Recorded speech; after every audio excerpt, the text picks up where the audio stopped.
நல்ல சமாரியன் இயேசு என்னை தேடி வந்தாரே. நல்ல சமாரியன் இயேசு என்னை தேடி வந்தாரே.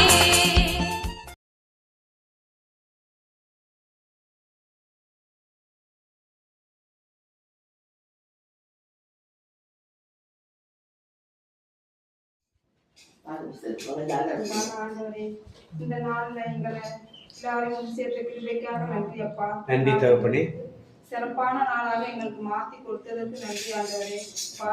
எங்களோடு நீங்கள் பேசணும் ஆண்டவரே. எங்கள் வாயின் வார்த்தைகள் எல்லாம் நேசுங்க அக்னியால் எங்களை ஊற்றி இந்த இடத்தை நிரப்பி எங்களை இந்த நாளை ஒரு ஆசீர்வாதமுள்ள நாளாக மாற்றி எங்கள் ஒவ்வொருவரும் வாயை திறந்து உண்மை துதிக்கவும் போற்றவும் புகழவும் வாழ்க்கவும் எங்கள் சிந்தனையில் வாங்கப்பா, எங்கள் செயல்ல வாங்கப்பா, எங்கள் உள்ளத்துல வாங்கப்பா.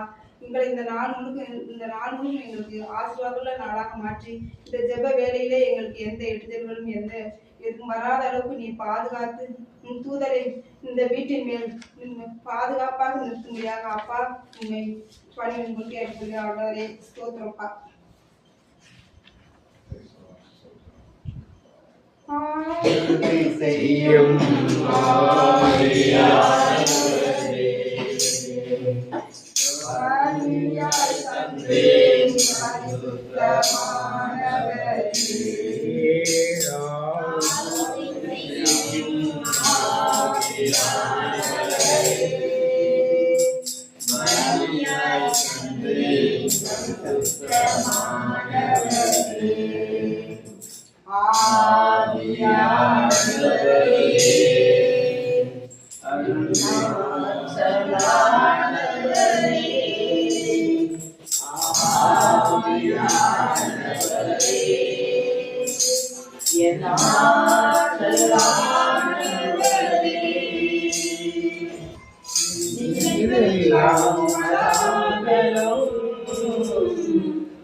தேவனே ஆவியானவரே எங்களை ஆராதனை செய்ய மாட்டவரே, எங்களுக்கு கட்டுக்காது மாட்டவரே, எங்களோடு கூட நீங்கள் பேச மாட்டவரே, ஆவின் வார்த்தைகள் பேச மாட்டவரே. அப்பா கோபமா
உன் சித்தத்தோடு நாங்கள் வாழ கிருபை செய்வது ஆண்டவரே.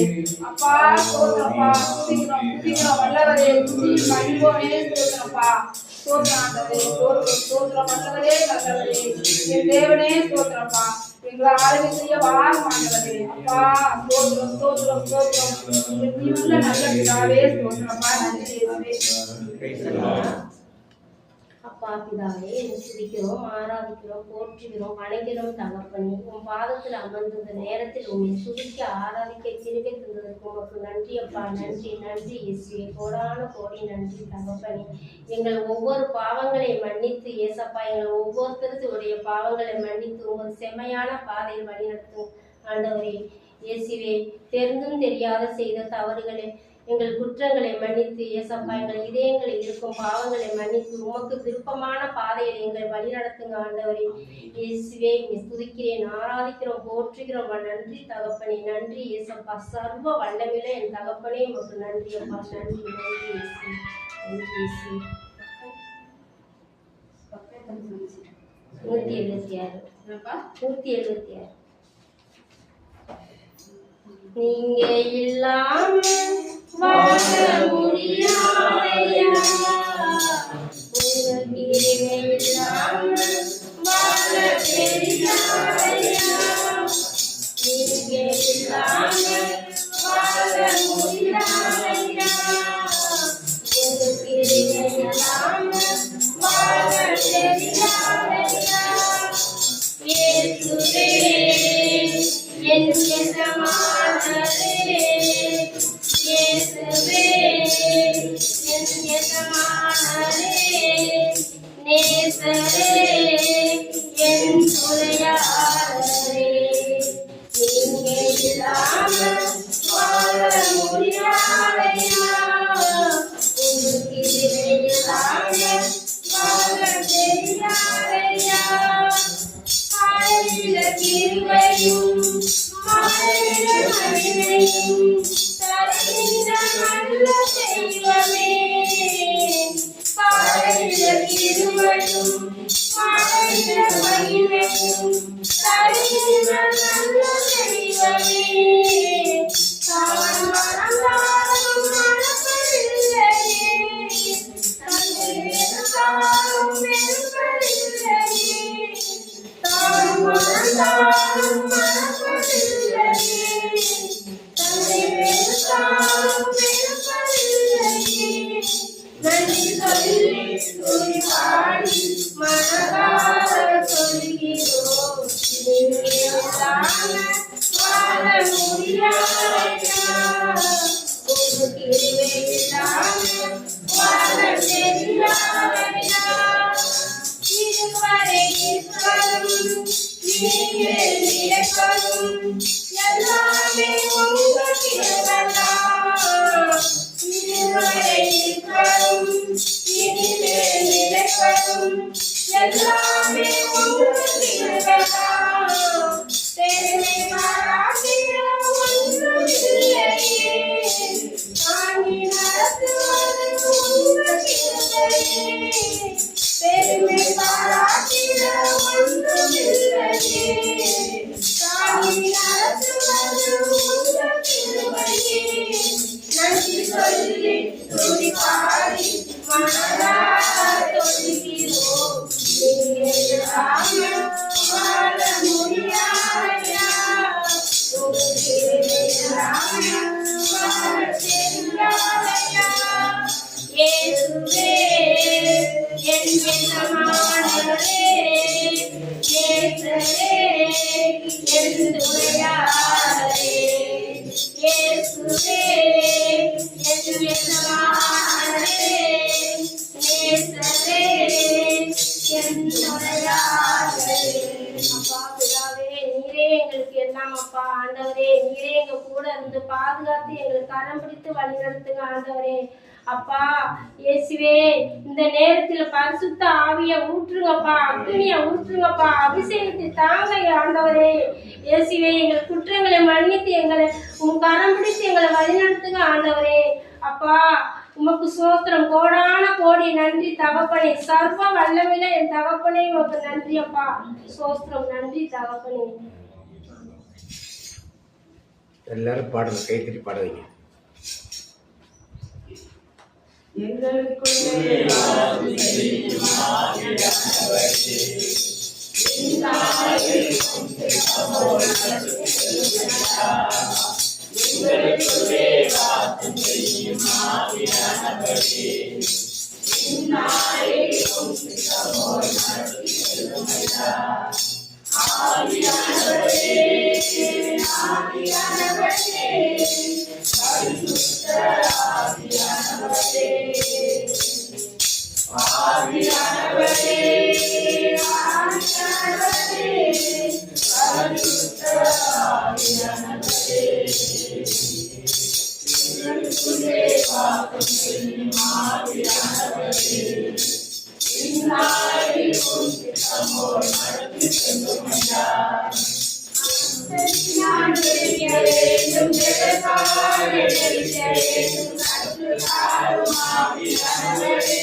வாசல்களோடு வாசம் பண்ணுவாங்க. அப்பா பிதாவே, ஸ்தோத்திரம். அன்பின் பிதாவே, ஸ்தோத்திரம். மகிமையின் பிதாவே, ஸ்தோத்திரம். பிரிய பிதாவே, கண்மணி போல் காப்பவரே, ஸ்தோத்திரம். அருள்களை போல் சுமப்பவரே, ஸ்தோத்திரம். ஆட்சியாக இருப்பவரே, ஸ்தோத்திரம். மணிமுடியாக இருப்பவரே, ஸ்தோத்திரம். அறிவுக்கு எட்டாத திட்டங்களை கொண்டவரே, ஸ்தோத்திரம். கேடயமாக இருப்பவரே, ஸ்தோத்திரம். பயப்படாதே, பயப்படாதே, உன்னோடு இருக்கிறேன், திகையாதே, நான் உன் தேவன் என்ற வாக்குக்காக உனக்கு ஸ்தோத்திரம். உன்னை விட்டு விலகுவதும் இல்லை, உன்னை கைவிடுவதும் இல்லை என்ற வாக்குக்காக உனக்கு ஸ்தோத்திரம். மலைகள் விலகினாலும் பர்வதங்களில் நினைந்தாலும் என் கிருபை உன்னை விட்டு விலகாமலும் என் சமாதானத்தினுடைய உடன்படிக்கை நிலை பெறாமல் இருக்கும் என்ற வாக்குக்காக சந்ததி மேல் என் ஆவியையும் என் சந்தானத்தின் மேல் என் ஆசீர்வாதத்தையும் தருவேன் என்ற வாக்குக்காக சீனாமலையில் இணைச்சலோடு பேசிய தெய்வா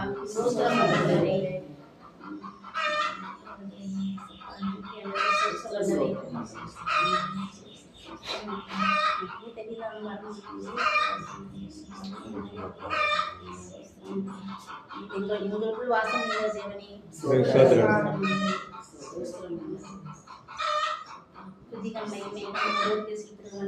நிறைய சொல்றோம். நான் இன்னும் அடுத்து வந்து நிறைய சொல்றோம். உங்களை ஆராதிக்கணும், சிரிக்கணும் ஆண்டவரை, போற்றணும் ஆண்டவரை. ஆண்டவரை இன்னும் எங்களோடு பேசுங்கள் ஆண்டவரை. இன்னும் ஞாபகத்தில் ஆண்டவரை நிறைய உங்களை போற்றணும், புகழணும், சிரிக்கணும் ஆண்டவரை. முடியாது ஆண்டவரை நாவு சொல்லி தெரிவிக்க சொல்லக்கூடிய நாவில் தாருங்கள் ஆண்டவரை. நன்றி ஆண்டவரை. துதிக்கிழமையும் எல்லாம் உங்களுக்கு சொல்கிறேன். நிறைய தெரிந்தானா எனது தலைவன் இயேசுராஜன் மாநிலராஜன் மகிழ்ந்து எனது தலைவன் இயேசுராஜன் மாநிலராஜன் மகிழ்ந்து தெய்வம் எனது தெய்வம் இரத்தத்தின் சிகரம் எனது தெய்வம் இரத்தத்தின் சிகரம் பார்த்து ரசித்து ருசித்து பார்த்து ரசித்து ருசித்து பரவசம்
ஆத்மாவை தினமும் தேற்றி ஆத்மாவை தினமும் தேற்றி ஆனந்து கொள்பவரே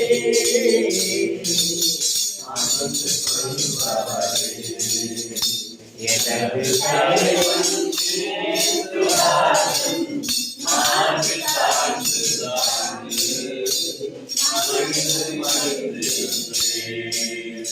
சங்கீத தியானம் நம்ம இந்த 1வது சங்கீதத்தை இன்னைக்கு தியானிக்க இருக்கிறோம்.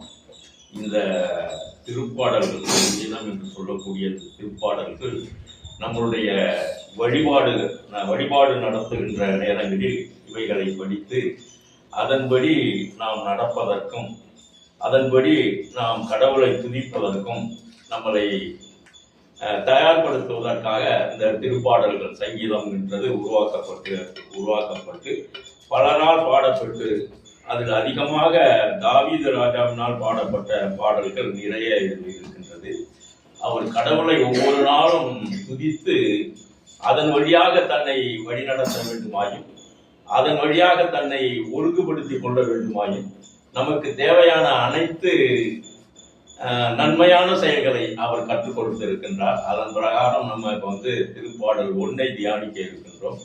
திருப்பாடல் 1வது வரிய பிரதர் ஆரம்பிச்சு அப்படியே 1வது வசனத்தை அப்படியே 6 வசனம் இருக்குல்ல, இந்த 6 வசனங்களையும் அப்படியே படிச்சுக்கோங்க. 1வது வசனத்தை நீங்க நற்பெயர் பெற்றவர் யார்? அவர் பொல்லாரின் சொல்லின்படி நடவாதவர், பாவிகளின் தீய வழி இல்லாதவர், இகழ்வாரின் குறிப்பினில் அமராதவர். 2 படிக்கமானீங்க. ஆனால் அவர் ஆண்டவரின் திருச்சட்டத்தில் மகிழ்ச்சி விடுபவர், அவரது சட்டத்தை பற்றி இரவும் பகலும் சிந்திப்பவர். 3வது நீங்க படிங்க. அவர் நீரோடையோரம் நடப்பட்ட மரம் போல் இருப்பார். பருவ காலத்தில் கனி தந்து என்றும் பசுமையாய் இருக்கும் அம்மரத்திற்கு ஒப்பாவர். தாம் செய்தவை அனைத்திலும் வெற்றி பெறுவார். ஆனால் பொல்லாருக்கு அப்படியே இரார். அத்தகையோர் காற்று அடித்து செல்லும் பதரை போல் ஆவர்.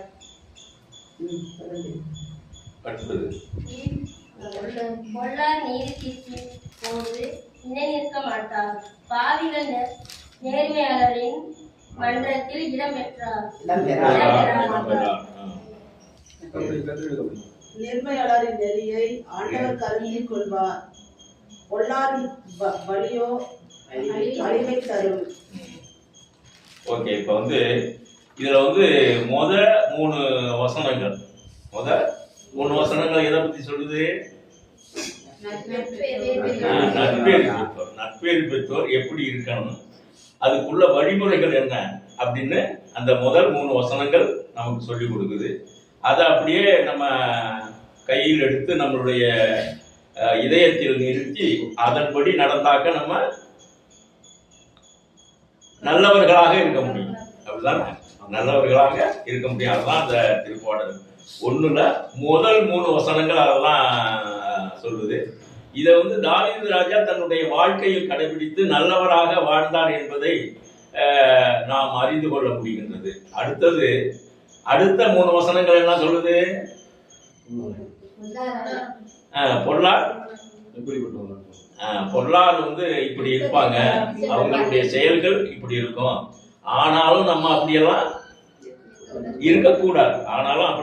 இருக்கக்கூடாது என்பதை கடைசி 3 வரிகள் நமக்கு சொல்லிக் கொடுக்குது. முதல் 3 வசனங்கள் முதல் 3 வார்த்தைகளை நாம் கடைபிடித்து நம்மளை நல்லவர்களாக மற்றவர்களுக்கு காண்பிக்க வேண்டும். அதன்படி நடந்து மற்றவர்களை ஊக்குவிப்பதற்காக, நல்லவர்கள் எப்படி இருப்பார்கள் என்ற இதை ஊக்குவிப்பதற்காக நாம் எல்லோரும் அந்த முதல் 3 வசனங்களை கடைபிடித்து நடக்க வேண்டும். கடைசி 3 வசனங்களை என்ன பண்ணக்கூடாது? கடைபிடிக்க கூடாது. அப்படிதானே? அததான் இந்த திருப்பாடல் சொல்லி இருக்குது. இந்த திருப்பாடல் 1 பிரகாரம் நம்மளுடைய சங்கீத தியானத்தை இப்படியாக தியானித்து நாம் நல்லவர்களாக வாழ நம்மளை வழிநடத்த நம்மளுடைய இறைவனிடம் வேண்டி நம்மளுடைய அந்த சங்கீத தியானத்தை முழுமையாக நாம் கடைபிடித்து நாம் அதன்படி நடப்பதற்கு, நல்லவர்களாக நடப்பதற்கு நாம் முயற்சி செய்ய வேண்டும். அதன்படி நம்மளை கடவுள் வழிநடத்துவார் என்று உங்கள் அனைவருக்கும் சொல்லி இந்த சங்கீத தியானத்தின் வழியாக நீங்கள் நடக்க வேண்டுமாய் இறைவனை வேண்டுவோமாக. நன்றி. என்னுடைய சாட்சியம் நான் சொல்லிக்கிறேன். எங்கேயும் இங்கே பேருக்கு வரப்ப எனக்கு எந்த டென்ஷனும் இருக்காது. வீட்டிலேருந்து கிளம்பி எல்லா வேலையும் செய்யணும். நிறைய வேலையெல்லாம் செஞ்சு முடிச்சு தான் அவங்க அம்மாவுக்கு சாப்பாடு எல்லாம் எடுத்து வச்சு தான் வரணும். இங்கே வரப்போ மட்டும் எனக்கு ரொம்ப இதாக இருக்குது. அறிவழி எங்கே கிளம்புறதுனாலும் ரொம்ப டென்ஷனாக இருக்கும். அதே டென்ஷன் நான் அதே மாதிரி அங்காடிக்கு போகிறேன் கிளம்புறேன். இவருக்கு நாய்கள் செஞ்சு இவரால் வர முடியாது. நம்ம இதை முடிச்சிடணும். அடுத்தது அப்பாவுடைய நினைவு நாள் வருது. அதனால் நம்ம இப்போவே எல்லாத்தையும் முடிச்சுக்கணும் அப்படின்ட்டு அங்காடிக்கு கிளம்பி அம்மா சொன்னாங்க, அம்மாவுக்கு சாப்பாடு எடுத்து வச்சுட்டு நான் சாப்பிடலை, ரொம்ப இதாக இருக்கிற நீ ஏதாவது எடுத்துட்டு கையில் தண்ணி எது எடுத்துகிட்டு போங்க அப்படின்னாங்க. அவங்க தொந்தரவு தாங்க தான் சீக்கிரத்துக்கு ஏதாவது எடுத்து போட்டுட்டு போகணும். அதே மாதிரி இந்த கலகலாமணி எடுத்து போட்டுட்டு போனேன். ரொம்ப இதாக தான் கைப்பாசி வீட்டு வேலையை முடிச்சுட்டு நான் அங்காடி போகணும். அங்கே எவ்வளோ நேரம் ஆகுது நீங்கள் வேலையும் பண்ணியாது. அது ஒரு பிரச்சனை எனக்கு. அப்படி போகும்போது எனக்கு என்னோட அந்த ஊர் பக்கத்தில் உள்ளவங்க தான் வயசானதுமா அவங்க போயிட்டு இருந்தாங்க. அவங்களோட சேர்ந்து தனியாக போகிறத விட ரொம்ப தூரம் நடக்கணும். தனியாக போகிறத விட நம்ம யாரோடய சேர்ந்து பேசி போனால் கொஞ்சம் காலையில் ஜெபம் சொல்லிகிட்டே போவேன். தனியாக போனாலும் ஜெபம் சொல்லி தான் போவேன். ஜெபமானு சொல்லிட்டு போவேன். அப்படி போகிறப்ப அவங்க பேசிட்டு போகிறப்ப என்ன அவங்களை பற்றி விசாரிச்சுட்டு போனேன். அவங்களுக்கு வந்து 2 பசங்க, 2 பேரும் கவனிக்க மாட்டாங்கன்னா நெல் கசக்குன நெல்லை ஒரு இதில் மூட்டையில் சாக்கில் வச்சு அதை எடுத்துக்கிட்டு போகிறாங்க. எங்கே போனீங்கன்னா நான் திருநெல்வேலி போய் அங்கே யாரும் இந்த நெல்லை வாங்கினாலும் அவங்கள்ட்ட கொடுத்துட்டு நான் சாப்பிட்டுட்டு வரணும், காலை சாப்பாடு முடிக்கணும் அப்படி கொண்டு போனாங்க. நான் என்ன செஞ்சேன், எனக்கு இதாக தான் இருக்குது, இருந்தாலும் சரி ஒன்று கொடுத்து அவங்களுக்கு கொடுத்தேன். அது ஒன்று எத்தனை உடம்பு நான் திட்டிட்டு உடனே அதை திங்க ஆரம்பிச்சாங்க பசியில். அவரை கூப்பிட்டு பேசிகிட்டே போனோம். அவங்க வேகத்துக்கு என்னால் நடக்க முடியாதுனால கொஞ்சம் தூரம் பேசிக்கிட்டே போனேன். அப்புறம் நான் இதுவாக நடந்தால் சீக்கிரம் போய் சேர முடியாது, கரெக்ட் இதெல்லாம் போகணும், அதனால் நான் கொஞ்சம் வேகமாக தான் நீங்கள் தான் இதை சாப்பிட்டுட்டே வாங்க அப்படின்னு சொல்லிட்டு போனேன். அப்போ அதை வாங்கினப்ப அவங்களுக்கு அவ்வளோ சந்தோஷமா, அந்த முகத்தை பார்த்தோன்னே எனக்கு எல்லாமே மறந்து போச்சு. அதே ஒரு உற்சாகத்தோடு நான் போய் அங்காடியும் போனேன். எனக்கு வேலையும் பதிஞ்சிச்சு. எல்லாத்தையும் முடிச்சுட்டு தம்பி எப்போ கூட சாமானியமாக வரமாட்டேன். இவர் யாருனாலும் நான் கொஞ்சம் லேட் பண்ணி தான் 12 மணி ஆகிடும். அப்படி அம்மா முடியாதவங்க இப்பயும் விட்டுட்டாங்க. இப்போ இன்னும் ரொம்ப முடியாமல் தான் இருக்காங்க அம்மா. இருந்தாலும் நம்பிக்கையோடு இருக்கேன். அது மாதிரி போகிறப்ப அவங்க எல்லாமே முடிச்சுட்டு தம்பிக்கு ஃபோன் பண்ணி அதை வரேன்னா தம்பியும் அழைச்சிட்டு இருந்தான். அப்போ அவங்க முகத்தை பார்த்துட்டு எனக்கு ஒன்றுமே ஆண்டவர் பக்கம் மாதிரி இருந்துச்சு, சந்தோஷமாக இருந்துச்சு. என்ன அந்த உற்சாகம் நான் களைப்பாக இருந்தேன், என் களைப்பு போய் அவங்களையும் சந்தோஷப்படுத்த இதை செஞ்சது வந்து எலியாவுக்கு ஆண்டவர் காகத்தை அனுப்புற மாதிரி என்ன அவங்க கொஞ்சம் ரொம்ப நாள் பசி இருந்துக்க முடியாது. அவங்க களைப்பை போகிறதுக்கு உதவி செய்யறதுக்கு அது ரொம்ப சந்தோஷமாக நினைக்கிறேன். அன்றைக்கி முடிச்சு எனக்கு ரொம்ப சந்தோஷமாச்சு, நல்லாவும் உற்சாகமாக இருந்தேன். அது உதவி செய்ய முடியாது. நான் ரகசியமாக யாரையும் நான் எங்கேயும் சொல்கிறது கிடையாது. இருந்தாலும் இது எனக்கு ஒரு சந்தோஷம். 4 வருஷம் அம்மாட்டையும் சொன்னேன், சந்தோஷமாக இருந்துச்சு.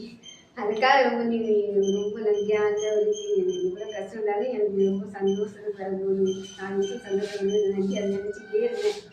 ரொம்ப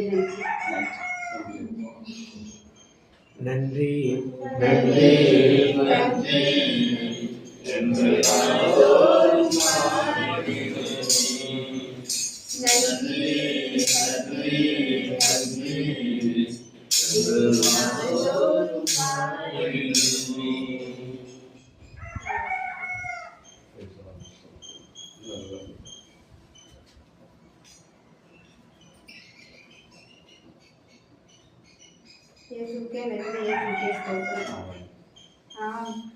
ஜனவரி மாதம் அந்த தியானத்துக்கு போயிருந்தோம். தியானத்துக்கு போனப்போ அவங்கவுங்க கணவருக்கெல்லாம் வேண்டிங்க அப்படின்னு சொன்னாங்க. அங்கே பிரதர் சொன்னாங்க. அப்போது நான் என்ன பண்ணேன், இவங்களுக்காக வேண்டிக்கிட்டேன். அப்போ இவங்க காலில் ஒரு முட்டு அப்படியே சுட்டிக்கிட்டு ஒரு நரம்பு இருந்துச்சு.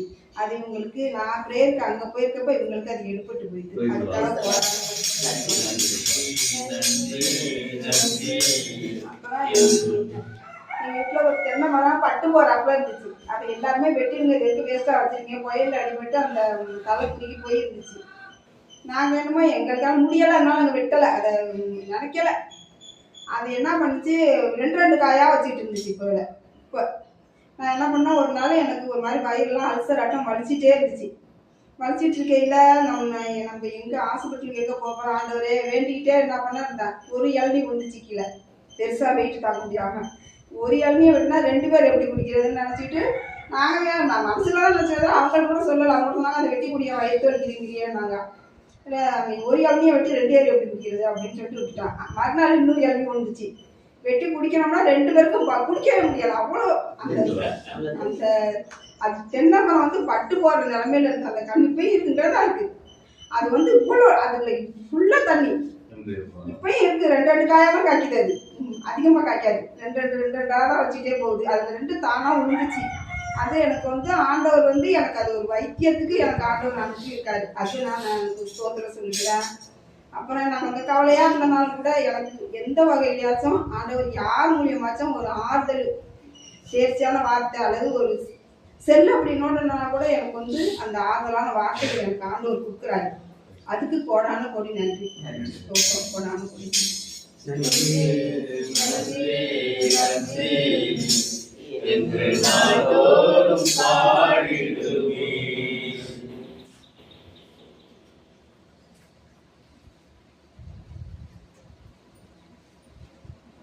Praise the Lord.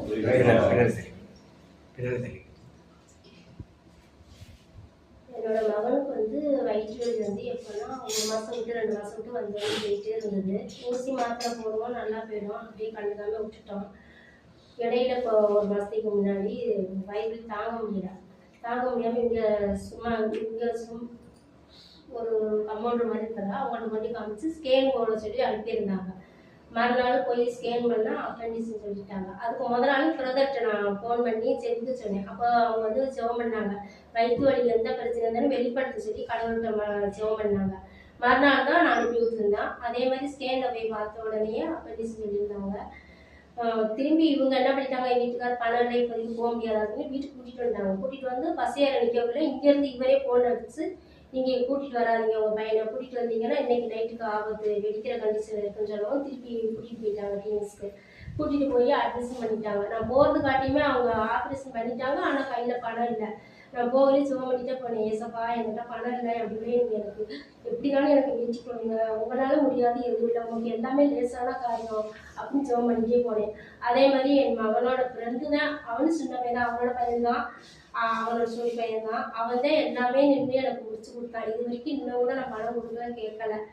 அதுக்கு கோடான கோடி நன்றி ஏசப்பா. என் மகனுக்கு எந்த ஆபத்து இல்லாமல் எனக்கு கோடான கோடி நன்றி ஏசப்பா. பண உதவியும் கஷ்டம் இல்லாமல் எனக்கு யாருக்கையும் கெஞ்ச விடாமல் எனக்கு உதவி செய்யறதுக்கு உங்களுக்கு கோடான கோடி நன்றி.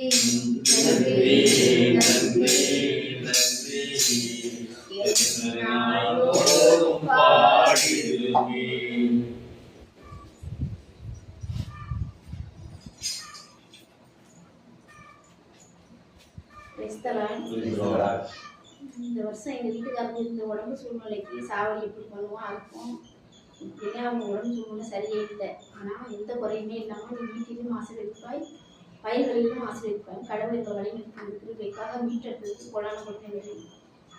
இன்னொன்று பாப்பாவை சாட்சி சொல்லி இன்னும் வேலை போட்டிருக்காங்க. கூப்பிடல, ஐடி ப்ராப்ளமாக இருக்குது, அட்ரஸ் ப்ராப்ளமாக இருக்குது. டெய்லி ஃபோன் அடிச்சு ரொம்ப வருத்தப்படுறான். 25ஆம் தேதி போயிட்டா. இதை இங்கே விட்டு மெட்ராஸ் போனால் போய் இது வரைக்கும் சும்மா தான் இருக்கான்னா டெய்லி எனக்கு ஃபோன் அடிக்கிறது, அவங்க அம்மாச்சிட்ட ஃபோன் அடித்து அழுகுறது. அவங்க அம்மா ரொம்ப ஆறுதலாக பேசுவாங்க. ஆண்டவருடைய பிள்ளை இருமா, நம்மளுக்கு செய்யாமல் ஆண்டவர் யாருக்கு செய்ய போகிறாங்க, உனக்கு பொறுமையாக இருக்குமா, ஒரு 20 தேதி எதி கொடுத்துருமான்னு சொல்லிகிட்டே இருக்காங்க. ஆனால் டெய்லி ஃபோன் அடிச்சு ரொம்ப ஃபீல் பண்ணுறா. எல்லாருக்கும் சாட்சி சொல்லிட்டேன். கடவுள் கண்டிப்பாக ஆசீர்வதிப்பாங்க, கூப்பிடுவாங்க, அவர் வேலைக்கு கூப்பிடுவாங்க.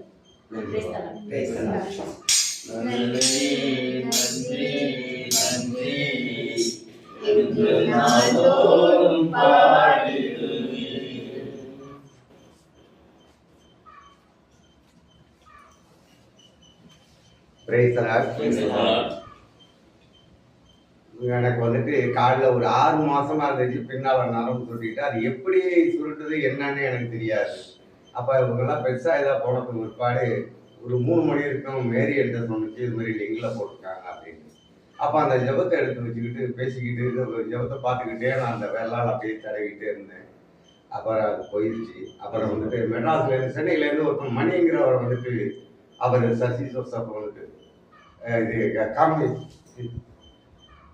இது எந்திரிக்க சொன்னார்ல, எந்திரிச்சு அவர் நடக்கும்போது எனக்கு அந்த இது வந்துச்சு. அப்போ வந்துட்டு அப்போ நான் ஃபர்ஸ்ட் நினைச்சது நம்ம பயாசு ரெக்ஸியை தான் நான் நினைச்சேன். அப்ப கொஞ்ச நேரம் கழிச்சு நான் பார்க்கும்போது அந்த கட்டி எப்படி போனுச்சுன்னு தெரியல. இந்த குளிர் நேரத்துல சுத்தமா காலைல இருந்துச்சு நடக்க முடியாம இருந்துச்சு. இது ஆண்டவர் கோடான கோடி நன்றி. நன்றி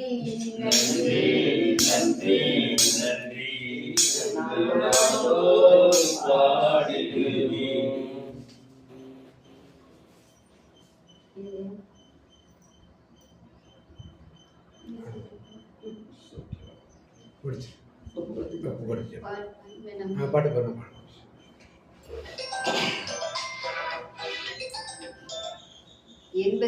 பாடல் 80. என்னை விட்டு கொடுக்காதவர், என்னை நடத்துகின்றவர், என்னை பாதுகாப்பவர்,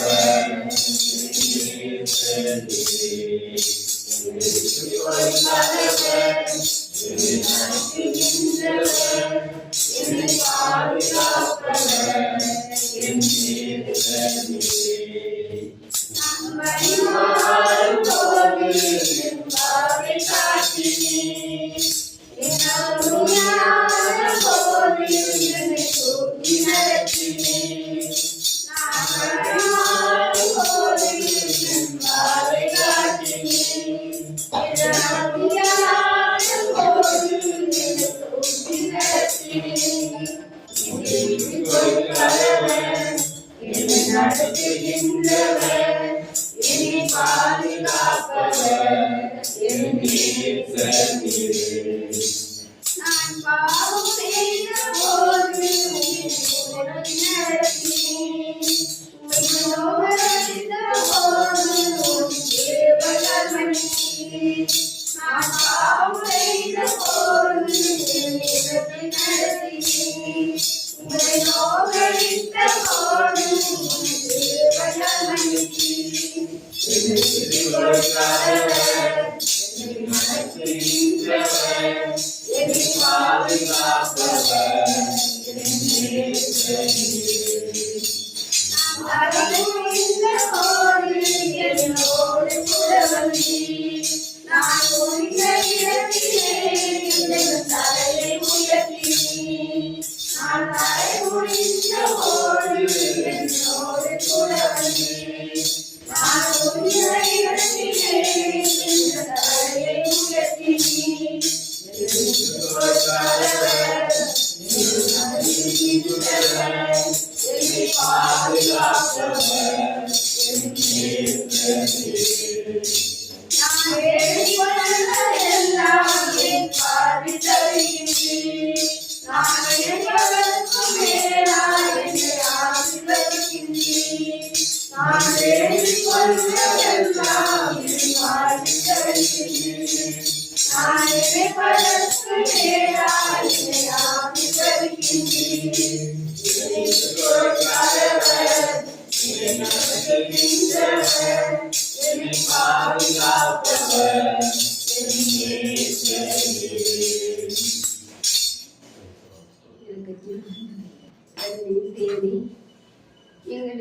எங்களுடைய ஒவ்வொரு பிரச்சனைகளையும் நீரை சந்திக்கிறீர்.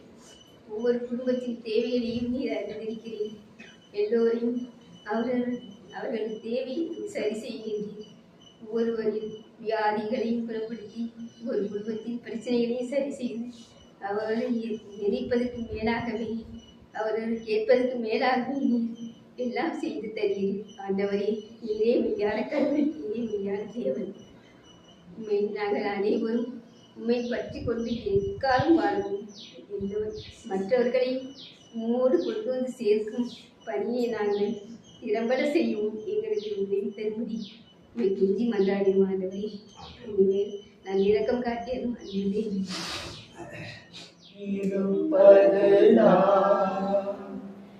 என் உள்ளத்தின் வாஞ்சையா உம் சித்தம் செய்வதுதான் இதயத்தின் ஏக்கமையா மோடு இருப்பதுதான் என் உள்ளத்தின் வாஞ்சையா உம் சித்தம் செய்வதுதான் இதயத்தின் ஏக்கமையா. ஆண்டவராகிய இயேசு கிறிஸ்துவை கண்முன் நிப்பாட்டு. மெதுவா அப்படியே உம்மோடு இருப்பதுதான் என் உள்ளத்தின் வாஞ்சையா உம் சித்தம் செய்வதுதான் இதயத்தின் ஏக்கமையா. கைகளை உயர்த்தி ஏசையா உம்மைத்தானே என் முன்னே நிறுத்தியுள்ளேன். ஏசையா நிப்பாட்டி வைத்திருக்கிற அவரை பார்த்து என் கண்ணு முன்னால் நிற்கிற அவரை பார்த்து நிறுத்தியுள்ளேன். உம்மோடு இருப்பதுதான் என் உள்ளத்தில் வாஞ்சையா உம் சித்தம் செய்வதுதான் இதயத்தின் ஏக்கமையா. தாய் போல தேற்றி தந்தை போல ஆற்றி தோளேது சுமந்திடும் இயேசுவை பார்த்து சொல்லுங்க. ஏசையா இயேசுவை பார்த்து சொல்லுங்க. தாய் போல தேற்றி சொல்லுங்க, அவரை பார்த்து சொல்லுங்க. தந்தை போல ஆற்றி தோளேது சுமந்திடும் என் ஏசையா. உம்மை போல புரிந்து கொள்ள யாரும் இல்லை. பேசுங்க, அப்படியே அவர்கிட்ட பேசுங்க. உம்மை போல அரவணைக்க யாரும் இல்லை. முன்னால் நிற்கிறவரை பார்த்து சொல்லுங்க. உம்மை போல புரிந்து கொள்ள யாரும் இல்லையே. உம்மை போல அரவணைக்க யாரும் இல்லையே. நீர் போதும் என் வாழ்விலே. உணர்ந்து சொல்லுங்க. ஏசையா நீர் போதும் என் வாழ்விலே. மீண்டுமாக நீர் போதும் என் வாழ்விலே. ஏசையா நீர் போதும் என் வாழ்விலே. பாட்டை பாடிட்டு உங்களுக்கு என்ன தேவையோ அதை ஆண்டவர் பார்த்து தந்தை போல வேதனைகள் இருக்க விடத்திலே கைகளை வச்சுட்டு சொல்லுங்க. நீர் போதும் ஆண்டவரே. தாய் போல தேற்றி தந்தை போல ஆற்றி உங்கள் பிரச்சனைகள், உங்கள் வேதனைகள் அவர்கிட்ட அப்படியே சொல்லுங்க. அப்படியே சொல்லுங்க அவர்கிட்ட. உம்மை போல புரிந்து கொள்ள யாரும் இல்லையே. உம்மை போல ஒருத்தர் எல்லாத்தையும் புரிந்து கொள்வாங்க. அவர்கிட்ட சொல்லுங்க. உங்கள் தலைவலியிலிருந்து உள்ளங்கால் வலிக்கும் பண பற்றாக்குறை, பிரச்சனைகள், விளைச்சல் இல்லாத காரியங்கள், வேலை இல்லாத காரியங்கள் எல்லாத்தையும் சொல்லுங்க. அவர் அரவணைப்பார், பதில் சொல்லுவார். நீர் போதும் என் வாழ்வில். எல்லா பாரதியார்ட்ட வைங்க. நீர் போதும் என் வாழ்விலே.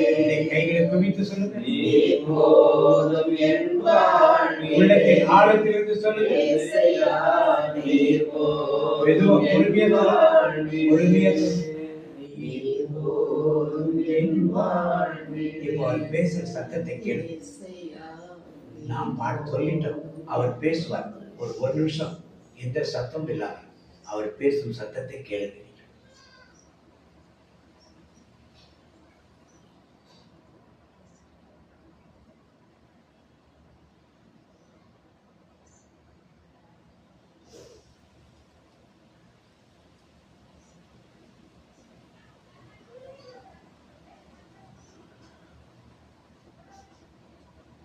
இயேசுவே என்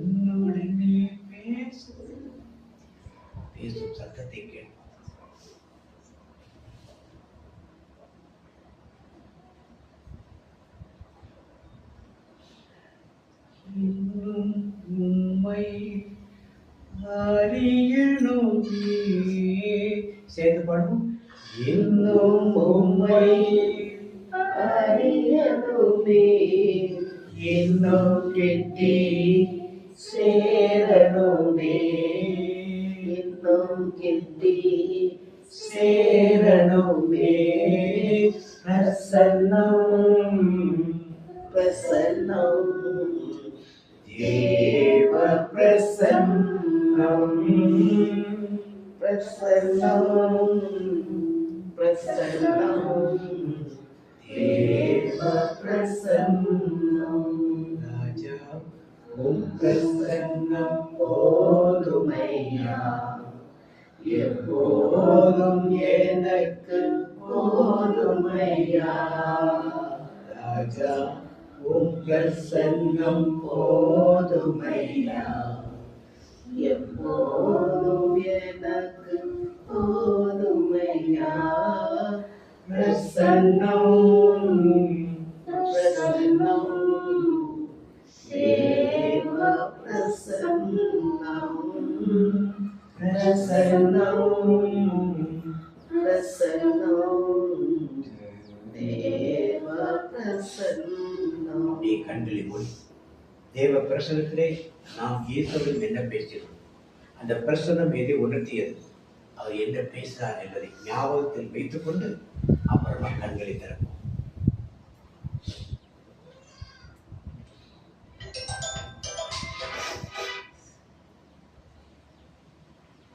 கண்களை திறப்போம். ஆண்டுடைய பிரசன்னம் உங்களுக்கு தெளிவாக இருந்திருந்தால் அதை எல்லோடு சேர்ந்து நீங்கள் பகிர்ந்து கொள்ளலாம். உங்களுக்கு என்ன பேசுறீங்க ஆண்டவர்கிட்ட? ஆண்டுடைய பிரசன்னம் எதை உணர்த்துவது வேற, பேசுறது வேற, ரெண்டு தனித்தனியான காரியங்கள். அதை பகிர்ந்து கொள்ள ஆண்டவர்களுக்கு உணர்த்தினால் பகிர்ந்து கொள்ளலாம்.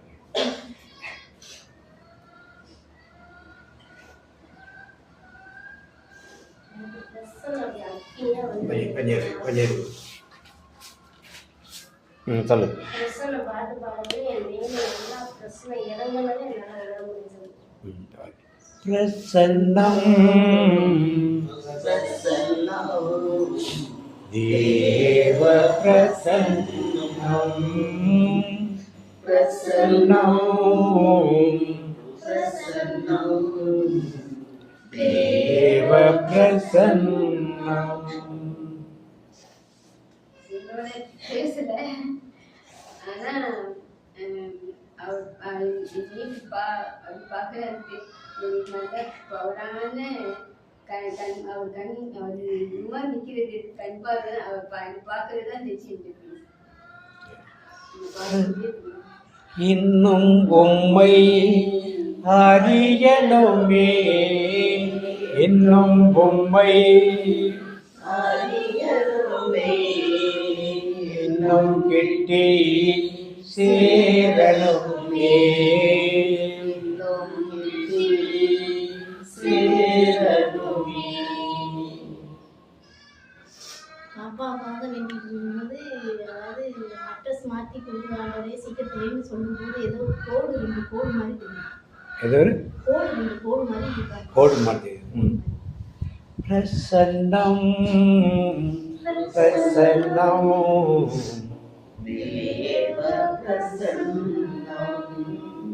நான் ஒரு 13 வருஷமா ஒரு சில பேர்கிட்ட பேச மாட்டேன். ஏன்னா அது என் மேல எந்த தப்பும் இல்லை, அது கடவுள் ஆண்டவர் எழுவாரு.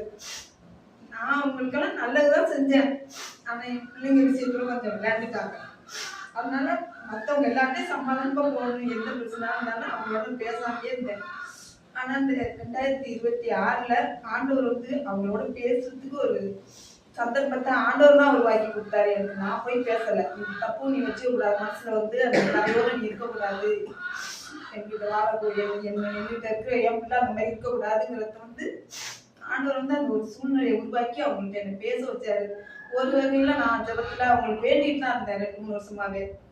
அப்ப கொஞ்சம் வசதியா இருக்காங்க. இந்த நேரத்துல அந்த தப்ப ஆண்டவர் என்னை சரி பண்ணிக்க வச்சாப்புல ஒரு உணர்வு ஏற்பட்டுச்சு.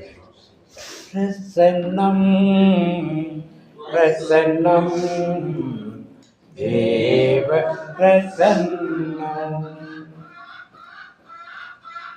கடவுளை பார்த்தோன்னா இந்த கையெழுத்து வந்துச்சு. ராஜா உம் பிரசன்னம் போதுமையா,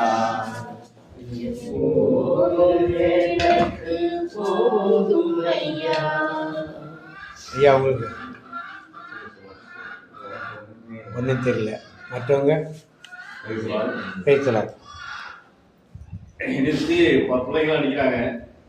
சிக்கலாக பேன்ஷன் பண்ணிட்டு இந்த சூசாக் போட்டு அப்படி பிள்ளைகளோட பேசிட்டு இருக்கிறது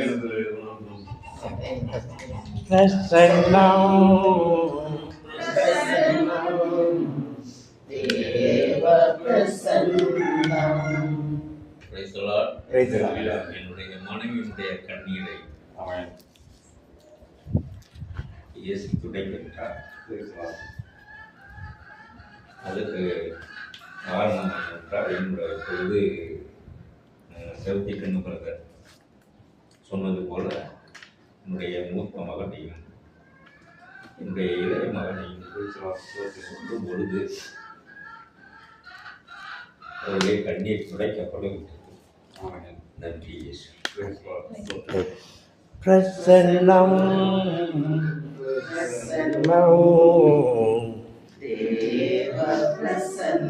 நம் பிரசன்னம்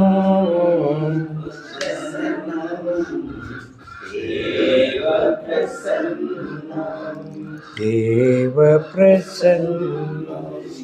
இது மாதிரி தனிமையில் உட்கார்ந்து நீங்கள் ஜெபிக்கப்படாது. பாடல் பாடி நிறைய பெரிய பாடல், பெருசாக பாடலாம், புத்தகத்தை பார்க்கணும். உங்களுக்கு தெரிஞ்ச வரையும் மனசில் ஆட ரேத்தோடாலும் வரிய பாடி அப்படியே அமர்ந்து ஜெபம் பண்ணாலே உங்கள் விண்ணப்பங்கள் ஆண்டுல ஏழும். இது செய்து கொள்கிறோம். வேதத்தில் யாருக்கெல்லாம் பெயர் மாற்றம் செய்யப்பட்டது சொல்லுது.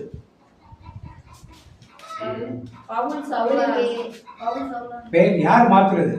பேர் பவுலுக்கு வந்து 2 பேர், ஒன்று சவுல் இன்னொரு பவுல். நல்லா தெரியும். பேரா சொல்லி யாராவது பேர் மாற்றம் சொல்லியிருக்காங்களாங்க? இல்லை.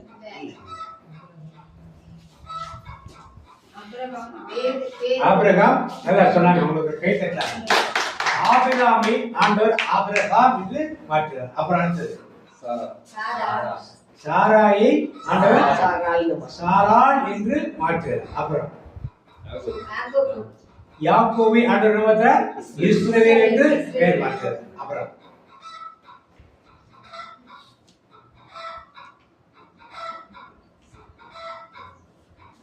அவ்வளவுதானா? பைபிள் நாலேஜ் அவ்வளவுதானா? நிறைய இருக்கு, பெரிய லிஸ்டா இருக்கு. யோவான் யாக்கோபுக்கு என்ன பேர் வச்சாரு?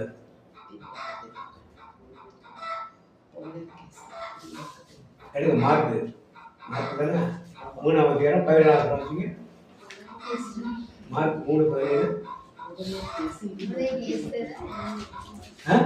சொல்லுங்க சொல்லுங்க. அதான் சொல்லுங்க சார். ஓவர்நை கேஸ், இடி முழக்கம் என்ற அர்த்தமுள்ள நிறைய பேருக்கு தெரியாது. இதெல்லாம் பாத்தீங்க. மார்க் 3:17.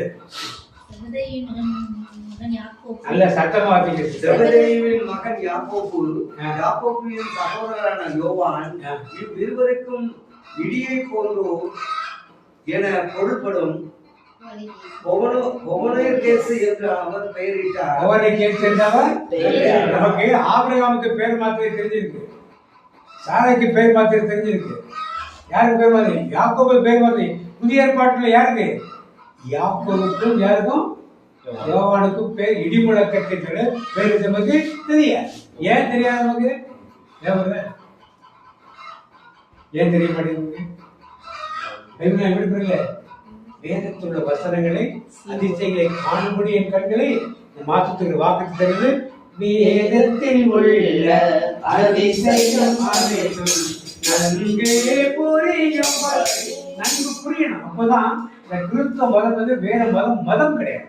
ஒரு வே ஆஃப் லைஃப் அப்படிங்கிறது ஒரு மார்க்கம் அப்படிங்கிறது தெரியும். இல்லை இது ஒரு மதம், கத்தோலிக்க மதம், புராட்டஸ்டன்ட் மதம், அதாவது லுத்தரன் மதம், பெந்தகோஸ்து மதம், இந்து மதம், புத்த மதம் மதம் கிடையாது. தேவனோட காட்டு வழிகளை ஃபாலோ பண்ண ஒரு பாத்து. இந்த பாதையை நீங்கள் மதமாக மாறினாலே எல்லாம் மதத்தை பின்பற்ற ஆரம்பித்திருக்கு. எதை பின்பற்ற விட்டுட்டோம்? யாரை பின்பற்ற விட்டுட்டோம்? இயேசுவை பின்பற்ற நாங்கள் ரோமன் கத்தோலிக்கர்கள். நாங்கள் அல்லேலூயா சொல்ல மாட்டோம், நாங்கள் கை தட்ட மாட்டோம், நாங்கள் அபிஷேகம் பேச மாட்டோம். ஆனா அன்னிமரியாதை கொண்டாடும். அன்னிமரியா பேசின அபிஷேகத்தை என்ன பண்ண மாட்டோம்? அன்னிமரியா அண்ணன் மொழியா பேசினாங்களா இல்லையா? அன்னி போச்சு பேசினாலே இல்லையா? அன்னிமரியா பக்தர்கள் எல்லாம் பேசணுமா வேண்டாமா? ஏன் அதை மட்டும் பேச வேண்டாங்க? அவங்க செய்யறாங்க. அவங்க செய்யறத நாங்க செய்ய மாட்டோம். இது மதத்தின் காரியம். நற்குறன் என்ற ஆலயத்தை கொடுத்தார். தேவன் உண்மையிலே அதை இருக்கிறாரு. நாம் விசுவாசித்து அதை எடுத்து வை. சிஎஸ்ஐ லுத்ரன்லாம் பிரேயர் நேரத்தில் அவர் வர முடிஞ்ச பிறகு இல்லை. பெந்தெகாஸ்தே இது நினைவாக செய்கிறோங்கிறார். இது ஒரு முரண்பாடு. அது ஒண்ணு எல்லாம் ஒரே ஆண்டவர் சொன்னாரு. ஏன் அவ்வளவு முரண்பாடு வருது? இப்ப ஒரே ஆண்டவர் இல்லை. எதை பின்பற்றவில்லை? தேவன் என்ன சொன்னாலும் அதை பின்பற்றவில்லை. எதை பின்பற்றுவோம்? சபைகள் சொல்றதா கரெக்டா, ஆட்சியில நாம இதுதான் கரெக்ட் அப்படின்னு. ஆனா பூசைக்கு நன்மை கொடுக்குற நேரத்தில் எங்க ஊர்லாம் வருவாங்க நிறைய பேர். அது ஒரு பிரசாதம் மாதிரி தான் வாங்கிட்டு வரல. ஆண்டு கிடையாது, பயமும் கிடையாது, பக்தியும் கிடையாது, ஒண்ணும் கிடையாது. அதவர்கள் மற்ற பெண்டிகாட்சி அதை வைக்கிற போது பக்தியோட இருக்காங்க. நமக்கு அதுவே கிடையாது. அங்கேயிருந்து ஒருத்த கை இருக்கும், இங்கேயிருந்து ஒருத்த கை இருக்கும். எப்படி இருக்கு நல்லா ஒரு தட்டை பிடிப்பாங்க அடி. ஏன் இப்ப தட்டை பிடிக்க மாட்டாங்க? என் கையில விழுந்தா கீழே விடாது. கையில விழுந்தா கீழே விடாதா? கையில விட எவ்வளவு துணுக்கு கையில இருக்கு தெரியுமா? பாத்துருக்கீங்களா? கையில பாத்துருக்க மாட்டீங்க. அடுத்த வாங்குறப்ப எத்தனை துணுக்கு கையில விட்டுருப்பாங்க. அதெல்லாம் சரீரம் இல்லையா? இதெல்லாம் அவசியப்படுத்துறது இல்லையா? என்ன அந்த திருச்சி உள்ளவர்களுக்கு இதுல ஒரு நம்பிக்கை கிடையாது. ஒரு சடங்காக இருந்தா கையில இருக்கா ஒட்டிட்டு இருக்கோம். சாமியார் கழுவுறலையே பாத்துருக்கீங்களா? தட்டி தட்டி இப்பெல்லாம் என்ன கழுவுறாங்க? கழுவுறீங்க கையில ஒட்டி கையில போகாது. ஒவ்வொரு நாள் நான் வாங்குறப்ப கையில ஒட்டுது. சின்ன சின்ன பீஸா ஒட்டுது. எல்லாரும் கையில ஒட்டு போட்டாங்க. எடுத்து கொடுக்குறப்ப கண்டிப்பா கீழே காத்துல பறக்கதான் செய்யும். அதெல்லாம் தட்டை தூக்குறப்ப ஒரு பய பக்தி அந்த இடத்துல அது இருக்க வேண்டாம். எல்லாத்தையும் தூக்கிட்டாங்க. சரி, நம்ம சப்ஜெக்ட்ல போவோம். இப்ப வேற யார் பேரே மாத்தினார்? சீமோன். ராயப்பருங்கிற பேரே கிடையாது. பேருக்கு சீமோன் தான் அவர் பேர். அவரை கேபான்றும் பேர். சரி, அப்புறம் வேற பழைய ஏற்பாடு யாக்கோபின் புதல்வர்கள் ஒருத்தர் யாரு? அதான் கண்டுபிடிக்க முடியாது உங்களுக்கு. யோசேப். சாப்தார் தந்தையா கேள்விப்பட்டிருக்கல? கேள்விப்பட்டிருக்கோம். அதே ஏற்பாடு படிச்சிருக்கோம். சரி, அப்புறம் மோசேயின் காலத்தில் யோசுவாவுக்கு ஒரிஜினல் பேர் ஓசேயா. ஒரு பேர் என்ன மாத்திரம்? மோசே யோசுவான்னு மாத்திரம். அடுத்தது எலியாக்கிம் யோவாக்கிம் ராஜாவாக மாற்றுகிறார். தானியலுக்கு என்ன பேர் வச்சாங்க? பெல்ஷஸ்ஸார். அவன் கூட இருந்த நண்பர்கள் அனனியாவுக்கு சாத்ரா, மீஷாலுக்கு மேஷா, அசரியாவுக்கு ஆவை. இதெல்லாம் ஒண்ணுனா பார்ப்போம். முதல்ல நாம் ஆபிரகாம் எடுப்போம். ஆதியாகமம் 17ஆம் அதிகாரம் தொடக்க நூல் 5ஆம் வசனம் வாசிப்போம். தொடக்க நூல் ஆதியாகமம் 17ஆம் அதிகாரம் 5ஆம் வசனம் வாசிப்போம். ஆபிரகாம் அன்று ஆபிரகாம் என்ற பெயரால் நீ அழைக்கப்படுவாய், ஏனெனில் எண்ணற்ற நாடுகளுக்கு உன்னை நான் மூதாதை ஆக்குகிறேன்.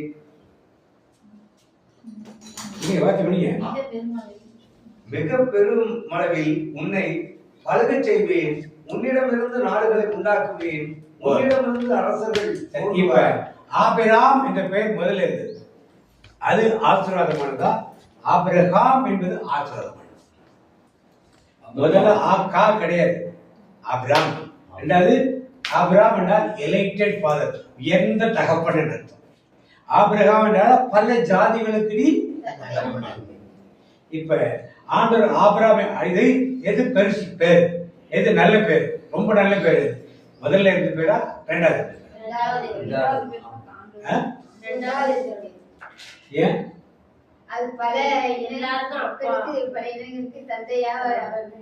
எது ஆண்டவருடைய சித்தம்? எது ஆண்டவருடைய சித்தம்? எது? எல்லா ஜாதிகளும் தகப்பனா இருக்கு தெரிஞ்சா ஆபிரகாமுக்கு 10 மனைவியை கல்யாணம் வச்சிருக்கலாம். கல்யாணம் வச்சாரா? ஈசாக்கு வழியாகத்தான் அவர் சந்ததி உருவாக்கிட்டார். இஸ்மாயில் வழியாக இல்லை. இதோ அதாவது கேத்துராடைய வழியா, அந்த 3வது மணி வழியாக பிள்ளைகள் வழியாக கிடையாது. யாருடைய சந்ததி உருவாக்க ஆண்டு சொன்னாரு? தொடக்க 12 என்ன ஆசீர்வாதம் கொடுத்தாரு? ஆபிரகாம் என்ற பெயருக்கு தான் ஆசீர்வாதத்தை கொடுக்கிறார். இப்ப அது யார் இழந்து கொண்டது? இப்ப ஆனாலும் ஆண்டவர் சொல்றாரு, நீ அது ஆக்காருடைய பிள்ளைக்கு தாயாக கேத்துரோட பிள்ளைகளை தகப்பனாயிட்ட. அது எல்லாத்தையும் நான் ஆசிரியர் சொல்லி ஆசிரிச்சு பேரை மாத்துறேன். இனிமேல் எலெக்டட் ஃபாதர் கிடையாது. எலெக்டட் ஃபாதர் ஒருத்தர் தான், நீ கிடையாது. இனிமேல் உன்னை இந்த போஸ்டர் நீ பல ஜாதிகளுக்கு தகப்பனாயிட்ட. இப்ப அது ஆசீர்வாதமா ப்ரமோஷனா கீழ்த்தழுதல். இதைத்தான் நம்ம அறிந்து கொள்றோம். புரியுதா உங்களுக்கு? பேர் மாத்துறதுல எல்லாமே உயர்வு கிடையாது, எல்லாமே உயர்வு கிடையாது. நான் ஒரே ஆளுக்கு கை ஃபாதர் ஒரே ஒன்னின் ஒருத்தர் தான் அப்படிங்கிற மாதிரி இருக்கணும் நான் நினைச்சேன். நீ நினைச்ச எல்லாத்துக்கும் தேவைப்படாதுன்னு நினைச்சேன். சரி, இருக்கிற உடனே நான் ஆசிர்வச்சேன். ஏன்னா உன்னை தேர்ந்து கொண்டுட்டேன். உன் வழியாத்தான் சந்ததியில் வரணும். உன்னோட தேர்ந்து எல்லாத்தையும் நான் ஆசிர்வதித்தார். ஆனால் இது ஒரு ரொம்ப உயர்வு கிடையாது, பதவி உயர்வு கிடையாது, பதவி இறக்கம். அடுத்து பார்த்தீங்க 17, 15 பார்த்தீங்க. பின்பு கடவுள் ஆபிரகாமிடம், உன் மனைவியை சாரா என அழைக்காதே, இனி சாரா என்பதே அவள் பெயர். சாரா இல்ல இருக்கா இல்லையா?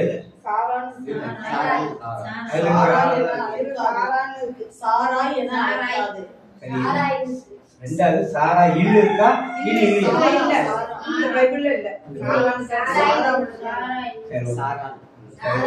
சாரா இல் இருக்கணும். சரி, ஓகே. இருக்கணும். சரி, ஓகே. இப்ப சாரா என்ற பெயரை சாரா என்ன சொல்றாரு? எடுத்து பாத்தீங்க. நான் அவளை ஆசீர்வதித்து அவளாலே உனக்கு ஒரு குமாரனையும் தருவேன். அவள் ஜாதிகளுக்கு தாயாகவும் அவளாலே ஜாதிகளின் ராஜாக்கள் உண்டாகவும் அவளை ஆசீர்வதிப்பேன் என்றார். இப்ப சாராவுக்கு பெயர் மாத்துறது ப்ரமோஷனா பதவி இறக்கமா? பதவி ஏற்றமா பதவி இறக்கமா?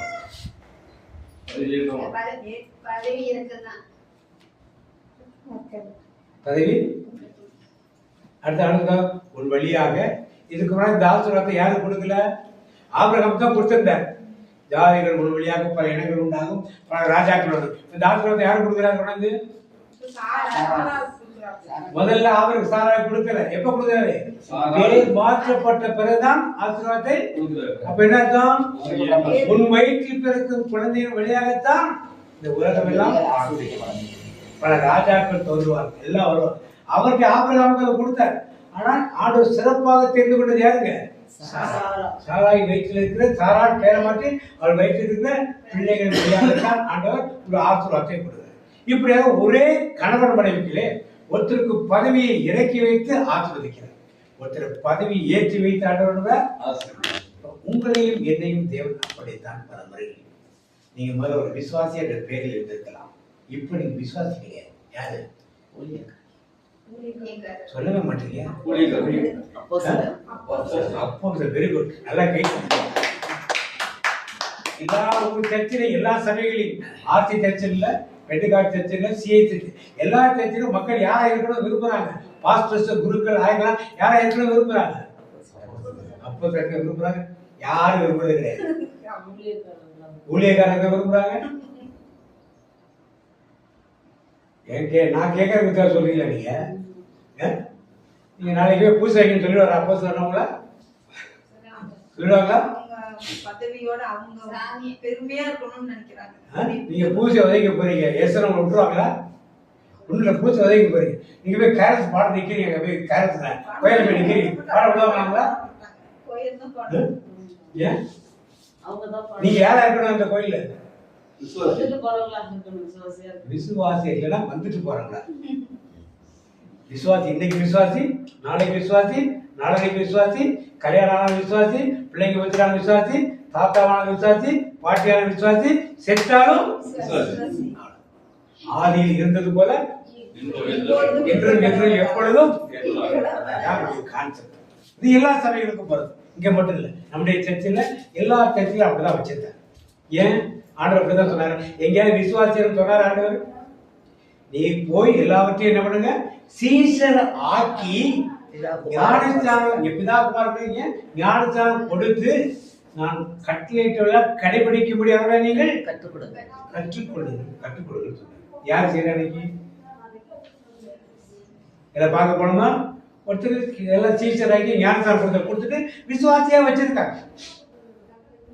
நம்மள குழந்தையிலே ஞானத்தரம் கொடுத்து அதை பார்த்து அவன் சொல்லுவான் குழந்தை ஞானத்தில் பைபிள் இல்லாது என்ன அர்த்தம் இருக்காது. இவன் நம்ம அவங்கள பார்த்து சொல்லுவாங்க அதெல்லாம் குழந்தைய செத்து போச்சுன்னா நரகத்துக்கு போயிடும், அதனால ஞானத்தாரம் கொடுக்குறோம். பப்பா மாசம்னா குழந்தைகளை கொண்டாடுறீங்களே, அது இந்த மாசத்துல குழந்தை நரகத்து போச்சா அப்படின்னா அது வேற இது வேற, இப்படிலாம் ஒரு குழப்பங்கள் விதந்தா வாதங்களை நாம் எல்லாம் சமூகத்திலே பார்த்து கொண்டிருக்கோம். நாம சொல்றது நம்மளே கான்டாக்ட் பண்ணுறோம். மாசம்னா குழந்தைங்களாம் பரவத்துக்கு போச்சு சொல்லி டிசம்பர் 28 கொண்டாடுவோம். ஆனா பிள்ளைக்கு ஞானத்தாரம் மாசம் செத்து போச்சுன்னா அது எங்க போயிடும், நரகத்துக்கு போயிடும். அதனால என்ன கொடுத்துடணும், ஞானத்தாரம் கொடுத்துடணும், அடுத்த ஒரு காட்டை கொடுத்துடணும். இப்படி ஒவ்வொருத்தருல தெளிப்பு ஞானத்தாரம், சிஎஸ்சியில தான் தெளிப்பு ஞானத்தாரம், அடையாள ஞானத்தாரம், பெற்ற கட்டத்தில் முழுக்க ஞானத்தாரம். அவர் இயேசு பெற்ற ஞானத்தாரத்தை சொல்லுறார். ஆண்டவர் என்ன ஞானத்தை சொன்னாரோ, ஆண்டவர் என்னத்தை சொன்னாரோ அவர்கிட்ட போய் பரலோகத்தை கேட்டாரா, ஆண்டவரே எங்க திருச்சபை இப்படி சொல்லிச்சு, அந்த சபை இப்படி சொல்லிச்சு, எது செய்த ஆண்டவர் எங்கிறது இங்கவா நான் உனக்கு ஒரு ஞானத்தாரம் அவர் ஒரு ஞானத்தாரம் கொடுத்துறாரு. இப்ப சாராய்க்கு ஒரு ப்ரொமோஷன், உங்களுக்கு உங்க லைஃப்ல ஒரு ப்ரொமோஷன் வந்திருக்காங்க. நீங்க செல்கின்ற சபைகளிலே உங்களுக்கு ஒரு அங்கீகாரம், ஒரு ப்ரொமோஷன் இருக்கா? உங்கள் விசுவாச நிலையை விட்டு தாண்டவில்லை என்றால் உங்க பிள்ளைங்க வீட்டில் எல்கேஜி போகுது, ஏபிசிடின்னு 11 வருஷமா படிக்குது, 11th வரைக்கும் படிச்சு, ஆனா ஏபிசிடி தான் படிச்சுட்டு உட்காந்துருக்கணும். என்ன செய்வீங்க? ஸ்கூலை மாற்றுவீங்களா, பிள்ளைங்க மாற்றுவீங்களா? என்ன படிச்சு பிள்ளைங்க மாற்ற முடியாது, எதை மாற்றுவீங்க? இப்ப நீங்க ஸ்கூலை மாற்று. எந்த ஸ்கூலுக்கு போகணும்?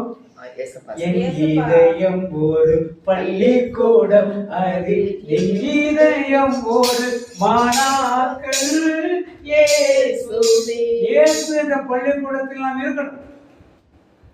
நாம் எந்த சபையில பிறந்திருக்கோம் அந்த சபை இருந்தாலும் ஒரு ஐடென்டிட்டி இருக்கணும், இருந்திருப்போம், அது பத்தி பிரச்சனை கிடையாது. ஆனால் அதுதான் எல்லாமே நினைச்சிட்டு வாழ முடியாது, கிடையாது, அப்படி கிடையாது. அது ஒரு வழிகாட்டி, வழிகாட்டி உங்களுக்கு வழித்துணையால வர முடியாது. இருக்கிற 1500 குழுவில் 2000 வலிச்சுங்க, அப்படியே வந்தாலும் நீங்களும் நானும் ஏற்றுக்க போறது கிடையாது.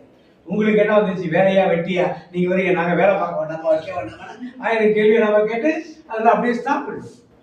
இயேசு பிடித்து சாராகிய ஆண்டவரை பிடித்துக் கொண்டார். ஆபிரகாம் கரைந்தவதும் 3வது ஆதியாகமம் 35:10 வாசிப்போம். தொடக்கணும் 35:10.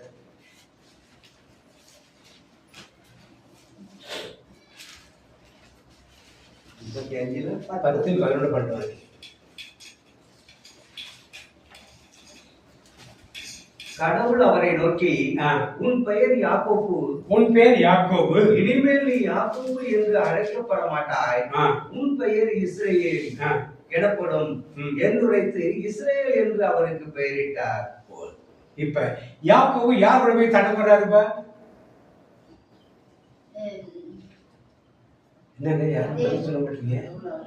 யாக்கோபு அங்கேருந்து மாமனார் வீட்டுல இருந்து திரும்பி வரார். வந்து வரப்ப ஏசாவை எதிர்கொள்ள ஆள் அனுப்புறாரு. இவருக்கு என்ன பயம்னா, ஏசாவே நம்மளை வந்து கொண்டு போட்டா என்ன பண்றது அப்படின்னு பயம். அப்ப ஆண்டுடைய தூதர் காலையில் நைட்ல இவர் கூட வந்து பேச வர்றாரு. அவரை எதிர்த்து இவர் போராடுறாரு. ஆண்டுடைய தூதர் தெரியாம தான் போராடுறாரு. அவர் கடைசியா தூதரால ஜெயிக்க முடியாது, இவர் ஜெயிக்கல. அவர் தொடை சண்டை பிடிச்சு ரங்கோட நரம்பு பிடிச்சி எடுத்துருது.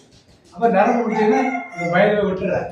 அப்ப அவர் சொல்றாரு, நீ தேவனோடும் மனிதனோடும் போராடினாய், அதனால் உன் பேர் இனிமே என்னல்ல யாக்கோபு, பேர் என்ன? அப்படின்னு ஒரு ஆசீர்வாதம். அந்த இஸ்ரவேலுக்கு வைத்த பேர் தான் இன்னைக்கு அந்த தேசத்துக்கு என்ன பேரு? என்னைக்கு வச்ச பேரு இது? எத்தனையோ ஆயிரம் ஆண்டுகளுக்கு முன்னாடி வச்ச பேரு இன்னைக்கு வந்து நிலைநாட்டிருக்கப்ப தேவன் கொடுத்த ஒரு ஐடென்டிட்டி. இஸ்ரவேல் இனத்தார் 10 கோத்திரங்கள் இஸ்ரவேல் இனத்தாரா இருந்தாங்க. 2 கோத்திரங்கள் யூதா கோத்திரங்களாக இருந்தாங்க. அதெல்லாம் இன்னைக்கு மறைஞ்சு எல்லாமே யூதர்கள் ஆயிப்போச்சு. மொத்தமா இஸ்ரேல் மக்கள் எல்லாம் யூதர்கள் ஆயிப்போச்சு.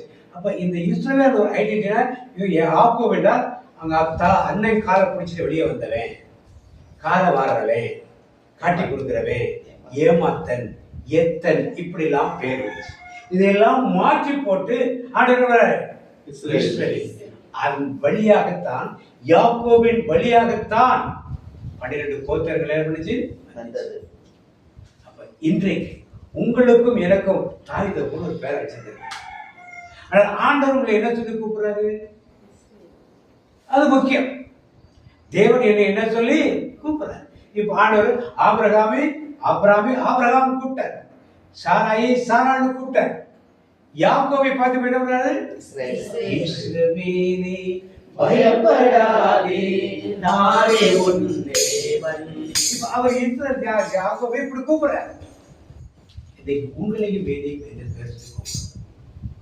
பழைய பேர்ல அப்படியே வரப்போறோமா, புதிதாக ஒரு பேரை ஞானசாரத்துக்கு புது பேர் வைப்பாங்க. நம்ம தான் ஏற்கனவே கிறிஸ்துவனால ஆரம்பத்திலிருந்து அதே பேர் அப்படி நமக்கு இருந்து கொள்ளும். அப்ப அந்த பேருக்கு என்ன அர்த்தம் இருக்குது, என்ன நமக்கு சொல்லப்பட்டிருக்குது, என்ன சொல்லப்பட்டிருக்கு பேர ஒண்ணுமே அர்த்தம் இல்லாம இருந்தா ஞானசார பேர்ல என்ன அர்த்தம்? இப்ப அதுக்கு பேர் வச்சாங்க இஸ்ரவேல், அது இன்னைக்கு வரைக்கும் இருக்குது. அவருக்கு யாக்கோபுக்கு எத்தனை பிள்ளைகள்? 12 பிள்ளைகள், 12 கோத்திரம். அந்த கோத்திரம் தான் யோசேப்பு வருகிறார். யூதா அந்த கோத்திரத்தை வருகிறார். யூதா கோத்திரத்தை யார் வந்து பிறகுறார்? இயேசு வந்து என்ன பண்ணார்? அதுதான் தாவீது வரார், சாலமோன் வரார். அதுதான் இயேசு வந்து என்ன பண்ணாரு? பிறக்கிறார். இப்படி ஒரு வரலாற்று இடம்பெற்று மட்டுமல்லாமல் தேவ சித்தத்துக்கு இடம் கொடுக்கிற ஒரு ஆளாக யார் இருந்ததுங்க? யாக்கோபு. இன்னைக்கு நாம் அப்படி இருக்கிறோம். அப்படி இருந்தால் நம் பெயரையும் ஆண்டவருடைய மாற்றுவார். நம்ம வைத்து தேவன் எல்லாரையும் வைத்து ஒரு திட்டம் வைத்திருக்கார். யாரை வைத்து திட்டம் இல்லாமல் கிடையாது, எல்லாரையும் வைத்து ஒரு திட்டம் வைத்திருக்கார். இந்த திட்டத்தை நிறைவேற்ற நாம் இடம் கொடுக்கும் பொழுதுதான் ஆபிரகாம் ஒரு வழியில் இடம் கொடுத்தார், சாராள் ஒரு இடத்தில் இடம் கொடுத்தார், இங்கே இஸ்ரவேல் யாக்கோபு வழியில் இடம் கொடுத்தார். இதுபோல நாமும் இடம் கொடுக்க ஆண்டவர் சித்தத்தை நிறைவேற்ற இடம் கொடுக்கும் பொழுதுதான் நமக்குள் ஒரு மாற்றம் ஏற்படும். நமக்குள்ள ஒரு மாற்றம் ஏற்படும். ஒரு காலத்துல 51 பங்குல நான் தான் உதவி பங்கு சாமியார். நான் நினைச்சது அங்க நடக்கும். அது பவர். நல்ல பெரிய பிரைவேட் மெம்பர், செக்ரட்டரி இதெல்லாம் கிடையாது. ஆனா நான் சொல்றதாங்க நடக்கும். என்னை கேட்காம எதுவும் நீ செய்ய முடியாது, அந்த அளவுக்கு இருந்தாலும். ஆனால் பிரேயர் பண்ணுறவர்கள் எவ்வளோ கூப்பிட்டாங்க. நீங்க டயசிஸ்ல அன்பை தலைவர் வாங்க, ஒருங்கிணைப்பர் வாங்க, அந்த பொறுத்து தரம் இந்த பொறுத்து தரத்துலேயே வர்ற சாமியார்களெல்லாம் ஆள் விட்டு அனுப்பிச்சாங்க. நேரம் பார்த்துருந்தாங்க. இல்லை, இந்த ஜெபவாழ்வு வந்த பிறகு இதெல்லாம் தடையாக கொண்டு அதெல்லாம் விட்டாச்சு. அதுக்கு முன்னாடி பாண்டியன் பிறகு வின்சென்ட் பாட தலைவதா, பங்கு சாமியாருக்கு ரைட் ஹேண்டா அப்படின்னு கேட்போம். இப்போ யாரும் கேட்குறாங்க? நல்ல சமான உழைத்துக்காரங்க, செப்பக்கூட்டு நடத்துறவங்க. இப்போ பேர் மாறி. உங்க பேர் என்ன மாறணும் திருப்பி? இப்போ சொல்லுங்கம்மா, சொல்லுங்க, என்ன பண்ணணும்? மாசத்துக்கு ஒரு பிரேரிட்டெல்லாம் கிடையாது. ஏற்கனவே போன முறை சொல்லிட்டு போன மாட்டேன். என்ன சொல்லிட்டு போனேன்? வாரத்துக்கு ஒரு முறை உங்க 4 வீடு 5 வீடு இருக்கு. வாரத்துக்கு ஒரு முறை கூடி என்ன பண்ணுங்க, உங்களுக்கு தெரிஞ்ச வேதத்தை பாடல் பாடுங்க, உங்களுக்கு தெரிஞ்ச ஜபத்தை சொல்லுங்க. எல்லாரும் எல்லாமே பிறங்களுக்கு ஒன்றா கற்றுக் கொடுக்குறோம். அது தெரிஞ்ச சொல்லுது. எங்க நீங்க கூடி ஜபித்தாலும் ஆண்டவர் வருவார், அது சந்தேகப்படாதே. பாண்டியர்கள் வந்தால் தான், அடக்கு சாப்பிட வந்தால் தான் ஆண்டவர் வருவார்லாம் கிடையாது. அப்படிலாம் கிடையாது. ஆண்டவர் எங்களுக்கு கொண்டு பட்டாலாம் கொடுக்கல, உங்களுக்கு கொடுத்துருக்காரு. நீங்க எடுத்து என்ன பண்ணணும்? யாக்கோபு இஸ்ரவேல் தேவனோட சண்டை போட்டான். பட்ட போடுங்க, ஆற்றல் வேணும் ஆண்டவரே. நான் போய் ஜெபம் பண்ணணும், அந்த நோய் சுகமானும், இந்த பிசாசு ஓடணும், இந்த கடன் பிரச்சனை போடணும். ஏன் நீங்க போகக்கூடாது? இந்த வலைமை கொடுத்துருக்காங்க, கொடுங்க. யாரு ஏன் அப்புறம் போக மாட்டீங்க? யாக்கோவையாவோ இருக்க போறீங்க நீங்க? அப்படியாமா? இந்த கதையெல்லாம் வந்து நீ ஒரு வீட்டுல பிரேயரை வைக்கணும். மழை விட்டாலும் தூவான விடாத மாதிரி பிரச்சனைகள் ஆயிரம் இருக்கும். இல்லைன்னு சொல்லல, பிரச்சனைகள் ஆயிரம் இல்லைன்னா அது மீறி போறதுதான். அப்போ நீங்க போய் ஒரு வீடு 1 மணி நேரம் 2 மணி நேரம் 1 மணி நேரம் பைபிள் வாசிக்க, சங்கீத தியானத்துக்கு மொத்த சங்கீத தியானிங்க 2 ஆளுங்களுக்கு பாட்டு பண்ணி உட்காந்து பாடல் பண்ணிட்டுலாம் பண்ண தேவை. உட்காந்து பண்ணி ஸ்தோத்திர பண்ணி சொல்லிட்டு ஆண்டோட மெய்வுபடுத்துங்க. விண்ணப்பங்களை வைங்க. வெளியே யாருக்கா ஜெபம் அப்படி சேர்த்து கருத்துல சேர்த்து ஜெபம் பண்ணுங்க. யாராவது அந்த வீட்டில் இருக்காலும் யாராவது சேர்ந்துக்கு. அதான் இதுதான் ஊழிய பேரப்பதான் ஆண்டவர் மாத்த. அப்பதான் என்ன சொல்லுவாங்க?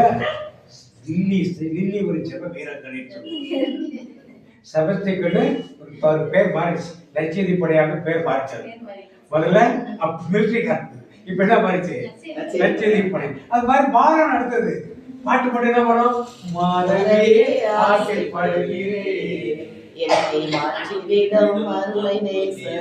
பாட்டு போட்டு அழகா பாடும். என் சொல் மாறணும், என் செயல் மாறணும், என் சிந்தை மாறணும், ஐயா உண்மை போலவே மாறவே ஆசைப்படுகிறேன். எல்லாம் செய்யும். இடைஞ்சல்கள் வரும். எங்களுக்கு வரலன்னா இடைஞ்சல்கள் குடும்பத்துக்குள்ளேருந்து முதல்ல வரும், உறவினரிடத்தை அடுத்தது வரும், அடுத்து பொருளாதாரத்தில் வரும். காசு இருந்தாலும் இது மாதிரி போவேன், அதை பிளாக் பண்ணிட்டா நீ போவியா? எல்லாத்திலும் வரும், வராமலாம் இருக்காது. அதை மீறி ஊழியம் செய்யும்போது தான் ஆண்டவருக்கு பிரியம். அதான் தேவனுடைய சித்தத்தை நிறைவேறும். பிசாசு எல்லாத்துக்கும் வந்து பிளாக் பண்ணுவோம். நம்ம ஏதோ உடம்பு நல்லா இருந்தாலும் போவேன், உடம்பு எல்லாம் பண்ணிட்டா, பணம் இருந்தா போவேன், பணம் வேலை போவியா, சண்டை போட்டாதான், சண்டை போடாம இருந்தா போவேன், சண்டை போட்டுட்டா இப்போ மாட்டாங்களா, இப்படி எல்லாத்தையும் போட்டு வரும். அதெல்லாம் மீறி போகும்.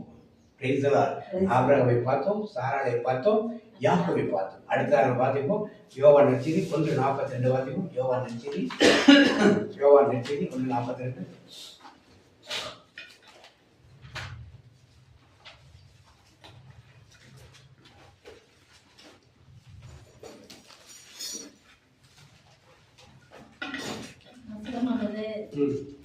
பின்பு அவர் சீமோனை இயேசுவிடம் அழைத்து வந்தார். இயேசு அவரை கூர்ந்து பார்த்து, நீ யோவானின் மகன் சீமோன், இனி கேபா எனப்படுவாய். என்ன சொன்னாரு? என்ன சொல்லுங்க? என்னது கேபா என்றால் பாறை என்று பொருள். மறுநாள் இயேசு கலிலேயாவுக்கு செல்ல விரும்பினார். அவருக்கு பேர் என்ன மாத்தாரு? அவர் இன்னொரு பேர் என்னது? ஆண்டவர் அப்புறமா சொல்லுவார், உன்னை பேதுரு ஆண்டவர் பேர். அப்போ ஒரே ஆளுக்கு எத்தனை பேர் வைக்கிறாரு? 2 பேர் எக்ஸ்ட்ரா. அவர் பேர் சீமோன், அவருக்கு கேபான பேர் வைக்கிறாரு, அவருக்கு ஏன் விசேஷித்த ஒரு தலைவராக அவர் இருக்கிறார். இன்னைக்கு நீங்களும் நானும் அப்படி இருந்தா அவர்களை பேதுருவை கூர்ந்து பார்க்கிறார். இன்னைக்கு உங்களையும் என்னையும் கூர்ந்து பார்த்தா ஆண்டவர் கண்டிப்பா பண்ணுவாரு. பேரை மட்டும் வைக்க மாட்டார், அதுக்கு ஏற்ற மாதிரி வேலை இருக்கிறாரு. மற்றவர்கள்லாம் ஒரு பேர் தான் மாத்துறாங்க. இவருக்கு 2 பேரை மாத்தி, நீ திருச்சபைக்கு தலைவராக இருக்கிறார், நீ பாறையா இருக்கிறார், சாமியை விட்ட கொடுப்பேன் எல்லாத்தையும் சொல்லி எல்லாத்தையும் யாருக்குள்ள கட்டி போயிட்டாரு. அது போல உங்களையும் என்னையும் இந்த ஊர்ல உங்களை தேர்ந்தெடுத்தது என்ற உண்மை என்றால், இந்த ஊரு, இந்த திருவாரூர் பங்கு எல்லாம் ஒரு மனமாற்றத்துக்குள்ள வருகைக்குள் வரணும் அப்படின்னு அந்த வருகை சமீபத்தில் இருக்க விட்டுறாதீங்க, வரதாதீங்க. எல்லாத்தையும் படிச்சு அதை விட்டுறாதீங்க.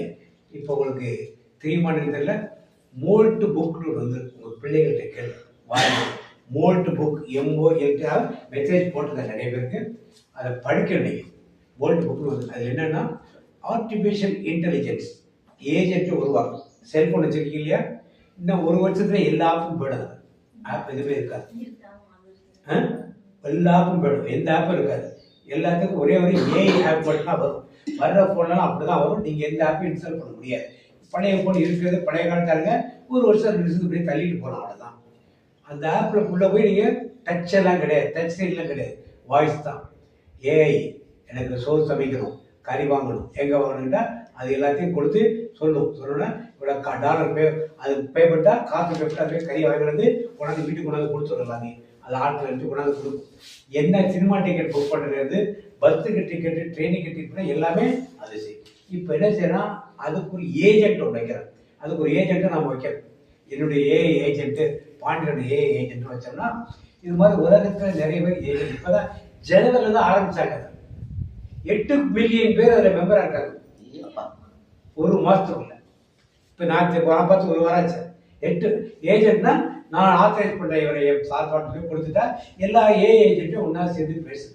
ஆனால் அது என்ன பேசுறது யாருக்கு தெரியாது, எனக்கு தெரியாது. என்னுடைய ஏஜென்ட் என்ன பேசுறான்னு எனக்கு தெரியாது. ஆனால் அந்த டீட்டெயில் எனக்கு சம்பந்தமாக பேசுறது தான் நான் பார்க்க முடியும். அவங்களுக்குள்ள பேசுறது யாரும் பார்க்கவே, அவங்களுக்குள்ள எல்லாம் பேசிக்கிறாங்க. என்ன பேசுறாங்க, நமக்குன்னு ஒரு மதம் வேண்டும், நமக்குன்னு ஒரு பாஷை வேணும், ஏன் இங்கிலீஷ் லாங்குவேஜ் பேசணும், நமக்குன்னு ஒரு சட்டத்திட்டங்கள் வேணும், நாம் எப்படி பிஸ்னஸ் பண்ணணும்னு பார்க்கணும்னு அவர்களாக பேசிக் கொள்கிறார்கள். எப்படி நடக்குது எல்லாம்? இன்னும் கொஞ்ச நாள் என்ன பண்ணுவாங்க, நாம யார் கண்ட்ரோல் போயிடுவோம்,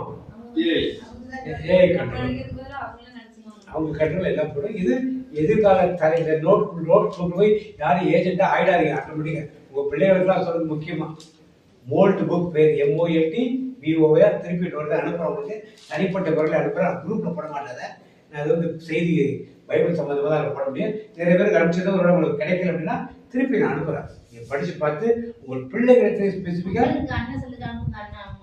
அவருக்கு அனுப்பிச்சுன்னு நினைக்கிறேன்.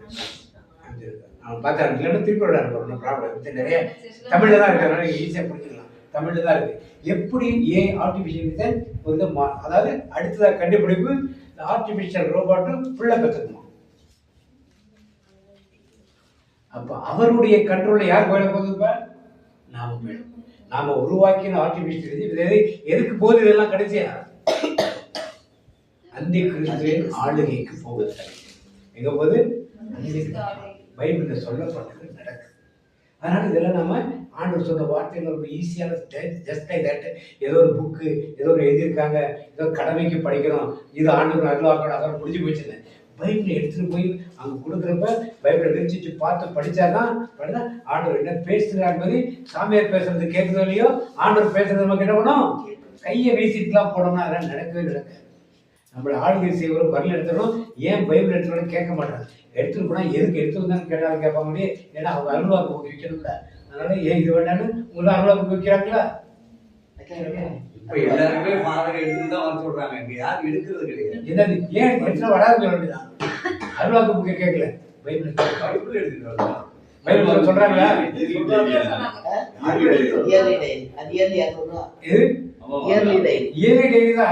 அதை படிக்கக்கூடாது. இதை படிக்க கூடாதுங்கிறதுக்காக அந்த புக் வந்துருக்கு. இது வந்து மொத்தம் வாங்கினா 200 ரூபா தான், இல்லை 300 ரூபா இருக்கும். அது வருஷத்துக்கு 250 ரூபா. அந்த வருஷம் முடிஞ்சு தூக்கி போட்ட வேண்டியது, அதை முடிஞ்சு போச்சு. அதை வியாபாரம் பண்ணிக்கலாம்.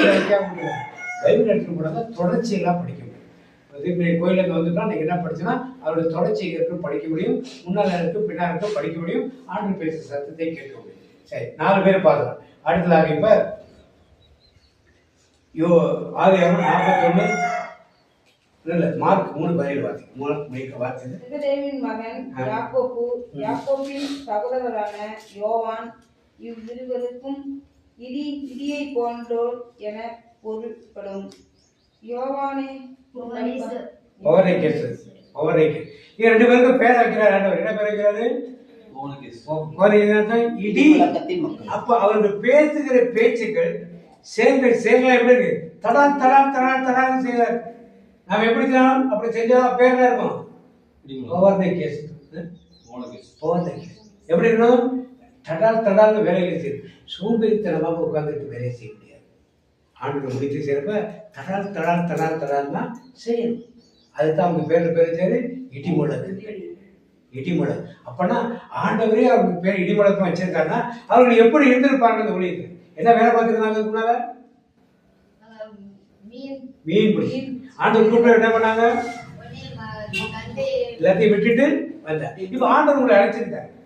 எனக்கு 100 நாள் வேலை இருக்கு, 50 நாள் வேலை இருக்கு, இது மாதிரி 25 நாள் வேலையை மாறிடும், 25 நாள் வேலை இருக்கு, அதனால கையெழுத்து போடணும், அதில் போட்டோ பிடிக்கணும், 5000 பணம் எடுத்துட்டு வரணும் பேங்க்ல, நாளைக்கு திருப்பி எடுத்துட்டு போட்டாங்கன்னா என்ன பண்றது? இப்படி எல்லாம் ஒரு காரியத்தை பேச்சுக்கள் தான் ஆண்டவர்களுக்கு செய்ய முடியாது. நாங்களாம் ஒரு நாளை முன்குறித்து வச்சிருக்கோம். எப்படியாவது வந்துடும்ல, எப்படியா வந்துடும்ல. நீங்க உள்ளூர் இருக்க மக்கள் தானே பண்ண மாட்டீங்க. இங்க போறோம், அங்க மேட்டுப்பாளையம் போறோம், படையூர் போறோம், பாப்பாடு போறோம், பாண்டிச்சேரி போறோம், சென்னையில் ஒரு 3 இடத்துக்கு போறோம். எல்லா இடத்துக்கும் லோக்கல்ல 2-3 இடத்துல பேர் நடத்துறோம். எல்லா இடத்தையும் அது என்னைக்கு தேதி முன்குறித்தோ அது மூர்த்தம். என்னைக்காவது ஒரு நாள் ஒரு மாற்றம் இருக்கும். அவங்க வீட்டில் ஒரு ஃபங்க்ஷனு இல்லை ஒரு துக்கம் ஒன்று இருக்கும், அப்போ மாற்றி வச்சுக்கணும். அதை பற்றி இல்லைன்னு சொல்ல தெரியல. ஏன் அது மாதிரி உங்களுக்கும் ஏன் வந்து வர மாட்டேங்குது? போகணும், நீங்கள் கிளம்பணும். இல்லை நாங்கள் வர்றதுல அர்த்தமே கிடையாது. நாங்கள் ஏதோ வந்து எங்கள் நேரத்தை பொழுதுபோக்கத்தே வரல. உருவாக்குறத ஊழியர்களை உருவாக்குறது கத்தோலிக்க பிரச்சனை. ஊழியர்களை உருவாக்குறது மக்கள் எதிர்ப்பெல்லாம் சொல்லுவாங்க. அதே கவலையப்படாது. நீங்கள் கை வைத்து 2 பிசாசு ஓடிச்சு, 2 நோய் குணமாச்சுன்னா ஆட்டோமேட்டிக்கா ஆண்டவருக்கு அருள் வந்துச்சுன்னா ஆட்டோமேட்டிக்கா எல்லாம் அடங்கிடுவாங்க. அது மாதிரி எதுவும் பேச மாட்டாங்க. எங்க ஊர்ல எதிர்ப்புலாம் இருக்கு, ஆனால் எவ்வளவு பேச மாட்டோம். ஏன் பேச மாட்டோம்? கடவுள் அருள் இருக்கு தெரியும், அது பேசுறது கூட பயம் இருக்கு. புரியுதுங்களா? அது மாதிரி உங்க மக்கள் இருந்து போட்டு நம்ம ஆண்டவரை தான் அறிவிக்கிறோம், மக்களுக்கு தான் விடுதலை கொடுக்குறோம். ஏன் நம்மளுக்கு பயப்படாது?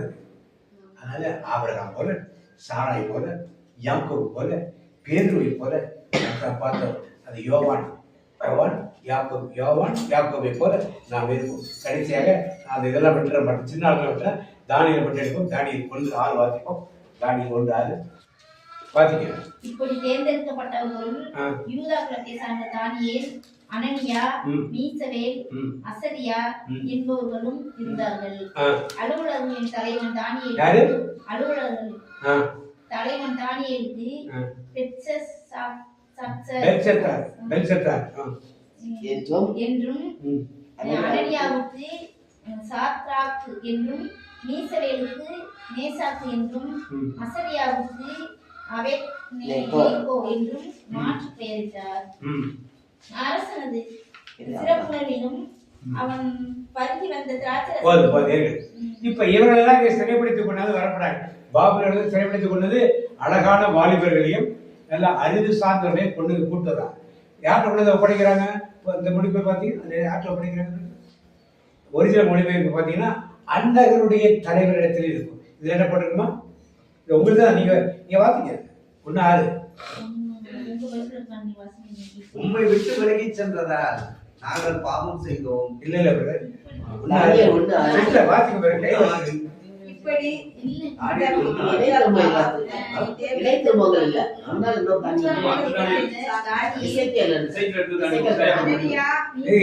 பேசுறதே கேட்கல. மீசவேல் அசரியா அண்ணன் 6 வாசிங்க போல. இல்ல 7 வாசிக்கல. 7 வாசிக்கலாம். அலுவலரின் தலைவன் யார் தலைவன்? அலுவலரின் தலைவர் கொடுத்திருக்கு. இதுல பிரதானிகளின் தலைவர். இது தலைவன் யார் அப்படின்னு கேட்டா அன்னகர்களின் தலைவன். யாரவன்? அரண்மனையில எல்லாம் அன்னகர் தான் வச்சிருப்பாங்க. ஏன்? நிறைய ராஜகுமார்த்தி இருப்பார்கள், ராணி இருப்பார், ராஜகுமார் இளவரசர்கள் இருப்பார்கள், பணிப்பெண்கள் இருப்பார்கள், ராஜாவுடைய மறுமணியாட்டிகள் நிறைய நூற்றுகள் இருப்பாங்க. இவர்களெல்லாம் இவங்க போய் தப்பு பண்ணிடக்கூடாதுக்காக அன்னகர் தான் வைப்பாங்க. இப்ப இந்த 3 பேரும் இங்க கூட்டிட்டு போனாங்க. எங்க கூட்டிட்டு ஒப்படைச்சாங்க? யார் கையில ஒப்படைச்சாங்க? அலுவலகம் கொடுத்துருக்க ஆளுநர்கள் அன்னகர். அன்னகர் அன்னகர்னா யாரு?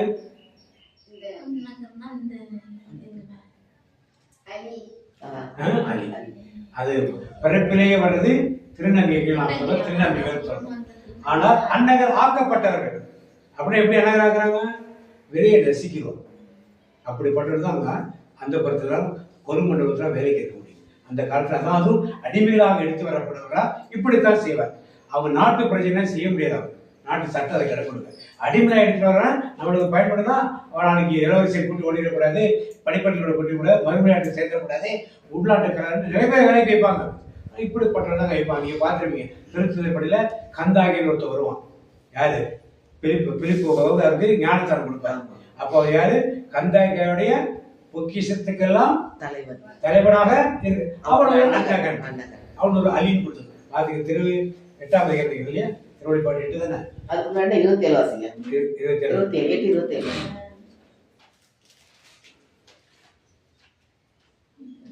பிலிப்பு அவ்வாறே புறப்பட்டு போனார்.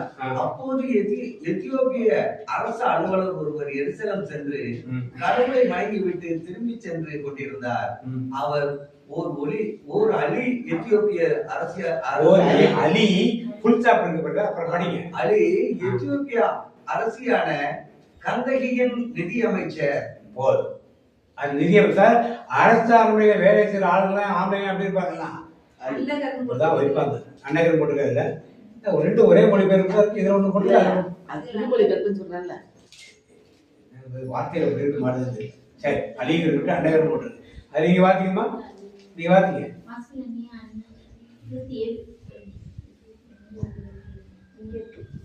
பிலிப்பு அவ்வாறே புறப்பட்டு போனார். அப்பொழுது எத்தியோப்பிய அரசர் அலுவலர் ஒருவர் எருசலேம் சென்று கடவுளை வணங்கிவிட்டு திரும்பி சென்று கொண்டிருந்தார். அவர் ஒரு அன்னகர்.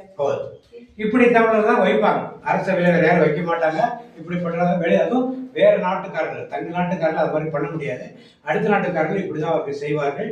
இதுதான் நடந்தது. தானியேலும் அப்படித்தான் அவர் செய்தார். செய்த பிறகுதான் பேரை மாத்திரம். என்ன பேர் மாத்திரம் பார்த்தீங்க? தானியேலுக்கு பெல்தெஷார் என்ற பெயரை வைக்கிறார். அனனியாவுக்கு சாத்ராக் என்ற பெயரை வைக்கிறார். மீசாவேலுக்கு மேசாக், மீசாவேலுக்கு மேசாக் என்ற பெயர், அசரியாவுக்கு ஆபேத் என்ற பெயர். இப்ப பெயர் மாற்றம் செய்தனால் மட்டுமல்ல, இதெல்லாம் எப்படிப்பட்டவராக இருக்காங்க? அன்னகராக்கு விதையை காயடிக்கிற அளவுக்கு மாட்டுக்கெல்லாம் காயடிக்கிற மாதிரி அப்படி செஞ்ச பிறகும் அவங்க யாருக்கு வைராக்கியமா இருக்காங்க? ஆண்டவருக்கு வைராக்கியம். அதெல்லாம் பொறுத்துட்டு இருந்துட்டாங்க. ஆனால் அவன் என்ன சொன்னான்? ராஜா வந்து என்ன சொன்னான்? 3 பேரையும் நாம வச்சு சிலை நோக்கி வணங்குனாங்களா? ராஜா சொல்றான், எப்பொழுது கிண்ணறம் வழங்கும் முரச முழங்கும். நான் சொல்றேன் வணங்குகிறான், முடியாது. உங்களுடைய உத்தரவுகளை கீழ்ப்படிய முடியாது. உண்மையுள்ள தேவனை தேவை ஆராய்ச்சி செய்ய நீங்கள் நான் வேலைக்கு விரும்புமா? ஏற்கனவே அண்டகர் ஆக்கிட்டாங்க, காயிடுச்சுட்டாங்க. அவனை அவ்வளவு வேதனைக்கு பிறகும், அவனை இழிவாக்கின பிறகும் நீ ஆண்டு என்ன வணங்குன்னு சொல்றான். இல்லைன்னா நெருப்புக்குள்ள தூக்கி போட்டுறன்னு சொல்றான். நீங்க நானே சொல்லணும். இத்தனை சாமி இருக்க கொண்டா விழுந்து கும்பிடணுமா, தொட்டு கும்பிடணுமா? எங்க கோயில பார்க்க நன்மை வாங்கிட்டு ஆண்டவர் உள்ள தேர்ந்தப்ப சுடு தம்பி ஐயோ ஐயோன்னு சொல்லி விழுந்து கால் வளர்த்து கும்பிடு. என்ன உள்ள வர ஆண்டவருக்கு உனக்கு தெரியல. நன்மை வாங்கிட்டு வர ஒரு 2 நிமிஷம் ஆண்டவர் கிட்ட ஒதுக்க முடியுமா? ஏன் அப்படி பண்றேன்னு கேட்டா நாங்க திருப்பி முடிச்சுட்டு அது அவர்தான் போடுவோம். அவங்களுக்கு கோயில் பெரிய மாட மாளிகை கோயிலாது. அங்கேயே அப்படியே பிரியத்தா உலகத்தில் எல்லாரும் பார்க்கணும். அவன் ஜெபம் பண்ணலாம் அப்படியே பரவசமா அப்படின்னு யாரு உள்ளத்துல ஆண்டவர் எனக்கு பெருசு. இந்த சுருவம் தான் பெருசு. இந்த பக்கம் ஒரு சுருவம், அந்த பக்கம் ஒரு சுருவம், ஆளுக்கு ஒரு பக்கம். லேடிஸ் தான் நிறைய. இப்படி சாத்திராக்கு மைசாக்கு அப்படி சரி இருந்தால் நெருப்பில் தப்பிச்சிருப்பாங்க. பேர் வைப்பது எவ்வளவு சரியா இருந்தது, பேர் வைப்பது எவ்வளவு சரியா இருக்கு. அதனால் எத்தனை பேருக்கு சாட்சியாக இருந்தான். இந்த மன்னன் சொல்லிட்டான், இந்த தெய்வத்தை வணங்குறவர்களை யாரும் இனிமே என்ன பண்ணக்கூடாது. அவர் யாராவது இவங்க மேல கை வச்சா வீடெல்லாம் குத்தி காலி கொள்ள ஜாக்கிரதை. இந்த தெய்வத்தை யாராவது நிந்தித்து பேசுதான் அவர் வீடு எருக்கலமாக்கப்படணும். வாணி கொடுக்கணும். தானியல் மாதிரி 3 வேளையும் ஜெபம் பண்றாங்க. 3 வேளை ஜெபம் சொல்லுங்கம்மா. நீங்க சொல்லுங்கம்மா. அடுத்தது என்ன? அவங்க கேட்டாங்க. நீ எல்லா வீட்லையும் சொல்றோமா? எல்லா கோயிலையும் சொல்றோமா? கோயில் 3 நேரம். 3 நேரம் கிடையாது. நினைச்சேன் மாசத்தோட எதுக்கு காலைல 5 மணிக்கு மணி, எதுக்கு சாயந்தரம் 6 மணிக்கு மணி, எதுக்கு மண்டபம் 12 மணிக்கு மணி, எதுக்கு அடிக்கிறாங்க? உபதேசத்துக்கு சம்பளம் கொடுக்குறோம். அவர் ஒரு வேலையை செய்யணும். சும்மா விட்டுறாம அந்த உதவி செய்யற போய் அடியவை. எங்க சாமி அப்படிதான் 5 பேருக்கு அடிச்சீங்க. ஏன் 5 மணிக்கு அடிக்கல? அடிச்சு என்ன ஆகுது? அடிக்க வேண்டாம் ஆகுது. யாரும் ஜெபம் சொல்ல போறாங்க? யாராவது வீட்டுல கிடையாது, கிடையாது, ஒன்றும் கிடையாது. மணி அடிச்சா மணி அடிச்சு ஏஞ்சி ஜெபம் சொல்லிட்டு கோயில் கழுவி போவாங்க. இன்னைக்கு யார் மணி அடிச்சு கோயில் போறாங்களா? எதுவும் கிடையாது. அர்த்தமற்ற சடங்குகள். உபதேசத்துக்கு வேலை 5 காலத்துல சாலையை கட் பண்ணி விடணும். 5 மணிக்கு அடிச்சிடணும். யார் ஜெபம் சொல்றா? ஒரு காலத்துல பாத்துக்க saint Joseph college, Loyola college தான் போனோம்னா 12 மணிக்கு அடிச்சா எல்லாம் அங்கங்க நிப்பாங்க. இப்போ லைலா காலேஜ் நிக்கிறாங்க. அப்படி நிப்பாங்க. ஹிந்துஸ் எல்லாரும் நிப்பாங்க. ஹிந்துஸ் ஜெபம் சொல்ல தெரியுமா இல்லையா தெரியாது, எல்லாரும் நிப்பாங்க. அந்த மணி அடிச்சு பிடிக்க வரைக்கும் அவங்க மற்றவங்களாம் நிக்கிறாங்க, நாம போக கூடாதுன்னு மற்றவங்களுக்கு தெரியுது. அந்த சத்தியத்தை போதிக்க கூட நமக்கு கற்றுக் கொடுக்கலையே. ஏன் கோயில்ல சொல்லக்கூடாது? 3 வேளை ஜெபம் சொல்றீங்களா? சொல்லலையான்னு ஏன் கேட்கக்கூடாது? தைரியமா நின்றாங்க. ஏன் சபை கட்டுப்பாடு சொல்லி கொடுத்தியாத போது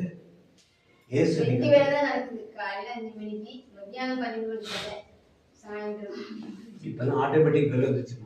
எங்க வயலுக்கு பக்கத்துல இவ்வளவுதான் இருக்கும் ஒரு கோயில். இவ்வளவுதான் இருக்கும், இவ்வளவு கூட இருக்காது. அதுல 25,000 செலவு பண்ணி 1 மணி நேரத்துக்கு ஒரு ஸ்லோகம். 1 மணி நேரத்துக்கு பெல் அடிச்சு எந்த ஊருக்குள்ள உள்ள கோயில். ஆனா அது என்னது அரையபுரம் இடத்துல அந்த அம்மன் கோயில். இது இந்த மணி 12 முடியாது, அம்மன் அருள் அப்படின்னு சொல்லிட்டு ஒரு வார்த்தை சொல்லுது. சொல்லிட்டு ஒரு சின்ன பாட்டு பாடி 1 நிமிஷம் பாடு. ஏன் நம்முடைய ஆலயங்கள் எவ்வளவு வசதி, எவ்வளவு பணம், எவ்வளவு பொருள் இவ்வளவு இருக்கு, ஏன் அதனால ஆண்டு வார்த்தை சொல்றது யாரும் பயன்படுத்தக்கூடாது இருக்குது ஆலயங்களிலே? அட்ட தெருவு போறவருக்கு 10 பேருக்கு கேட்கும் மாதிரி வச்சுட்டு போனாரு. நற்கனி படைக்குள்ள ஆண்டோட வார்த்தை வரும். அடுத்த சமயம் ஆண்டோட வார்த்தையா ஐயோ மக்களுக்கு தூக்கலா பாடாது. மேல டிஸ்பிளே போர்டு போட்டுருந்தாங்க, எல்லாரும் சேர்ந்து பாடுது. ஐயோ எல்லாரும் சேர்ந்து பாடக்கூடாது, எழுதல. இப்படி எல்லாம் இருந்தா இங்க இயேசுவை நோக்கி போகணும். பூஜை எழுதி வச்சா ஆதி சாத்ராக் மேஷாக் ஆபேத்நேகோ 3 வேளை ஜெபம் பண்ணார். தானியேல் ராஜா யாரையும் நோக்கி விண்ணப்பம் பண்ணா வச்சாச்சு. வச்ச பிறகு அவர் என்ன பண்ணாரு? ஜெபம். இன்னைக்கு கவர்மெண்ட் ஒரு ஆர்டர் போடுது. இங்க ரொம்ப வசதியா இருக்கு தமிழ்நாட்டில். உத்தரப்பிரதேசம், ஜார்க்கண்ட் இங்கெல்லாம் போனால் வீட்டுல எல்லாம் ப்ரேயர் நடத்த முடியாது. நடத்த முடியாது. பீகார் இதெல்லாம் போனால் ப்ரேயர்லாம் நடத்த முடியாது. கவர்மெண்ட்டே அடையாளம் வச்சிருப்பாங்க. கவர்மெண்ட்டே அடையாளம் வச்சிருப்பாங்க. உங்களை வீட்லயே குளிர் விட மாட்டாங்க. அந்த மாதிரி பண்ணுறவங்க கிடைச்சா. அப்படி ஒரு சூழ்நிலை வந்தா என்ன மாதிரி செய்வீங்க? பேர் விட்டு மாத்தி எல்லாருக்கும் தெரியற மாதிரி பண்ணுவீங்களா? தெரியாம பண்ணுவாங்க. அவங்க கேட்டா நீயமா முடிச்சிடல. இப்படித்தான் தானியேல் கனவை திறந்து வச்சுட்டு எல்லாரும் பார்க்கும்படி எருசலேமை நோக்கி 3 வேளையும் ஜெபம் பண்ணான். அங்கிருந்து வந்து பார்த்தா ராஜாவே நீ சொன்ன கட்டளை மீறிட்டான். அப்படி எங்க போனோம்? சிங்க கோயில போனோம். ரெடியா இருப்பீங்களா?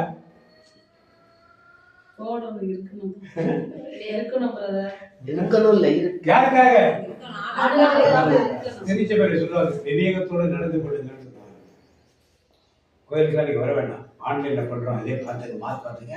அப்படியே ஒரு குரியர்ல என்ன பண்றோம், நன்மை உங்களுக்கு அனுப்பிச்சிடும். ஒரு காலம் வரும், அதெல்லாம் அனுப்பிச்சிடும். நீங்களாம் கோயிலுக்குலாம் வரணும். கோயில் நடந்தால் பிரச்சனை இருக்கு அப்படின்னு எல்லாத்துக்குமே நீங்க அது மாதிரி வீட்டில் உட்காந்து ஜெபம் இருப்பீங்களா? நான் விட்டு உங்க வீட்டுக்கு வந்து ஜெபம் வரேன்னு சொல்லி சொல்றேன், விடுவீங்களா? இன்னைக்கு வேண்டாம் பிறகு அங்கே வெளியே அப்படிதான் சொல்றீங்க. கொரோனா விடுங்க, நான் கேட்கறேன். கவர்மெண்ட் மாதிரி சொல்றாங்க. நாளைக்கு ஒரு கவர்மெண்ட் மாறிடுச்சுங்க. அந்த கவர்மெண்ட் சொன்னது வந்து கிறிஸ்தவ வீடுலாம் பாரு, நோட் பண்ணு. யாரெல்லாம் பிரேயர் போறாங்க, எங்கெல்லாம் பிரேயர் நடக்குது. முதல்ல சமைச்சக்கர் வீடு, அடுத்தது இவர் வீடு, கேத்தரிக் வீடு ஆடினி பண்ணி வச்சிருக்காங்க. ஜெபம் வர முடியுங்களா? தெரியமா சொல்றேன். நாங்க சொல்லிட்டு போயிடுவோம், அப்புறம் உங்களதான் அதை பிடிப்பாங்க. ஜெயிலுக்கு போடுறாங்க சார்.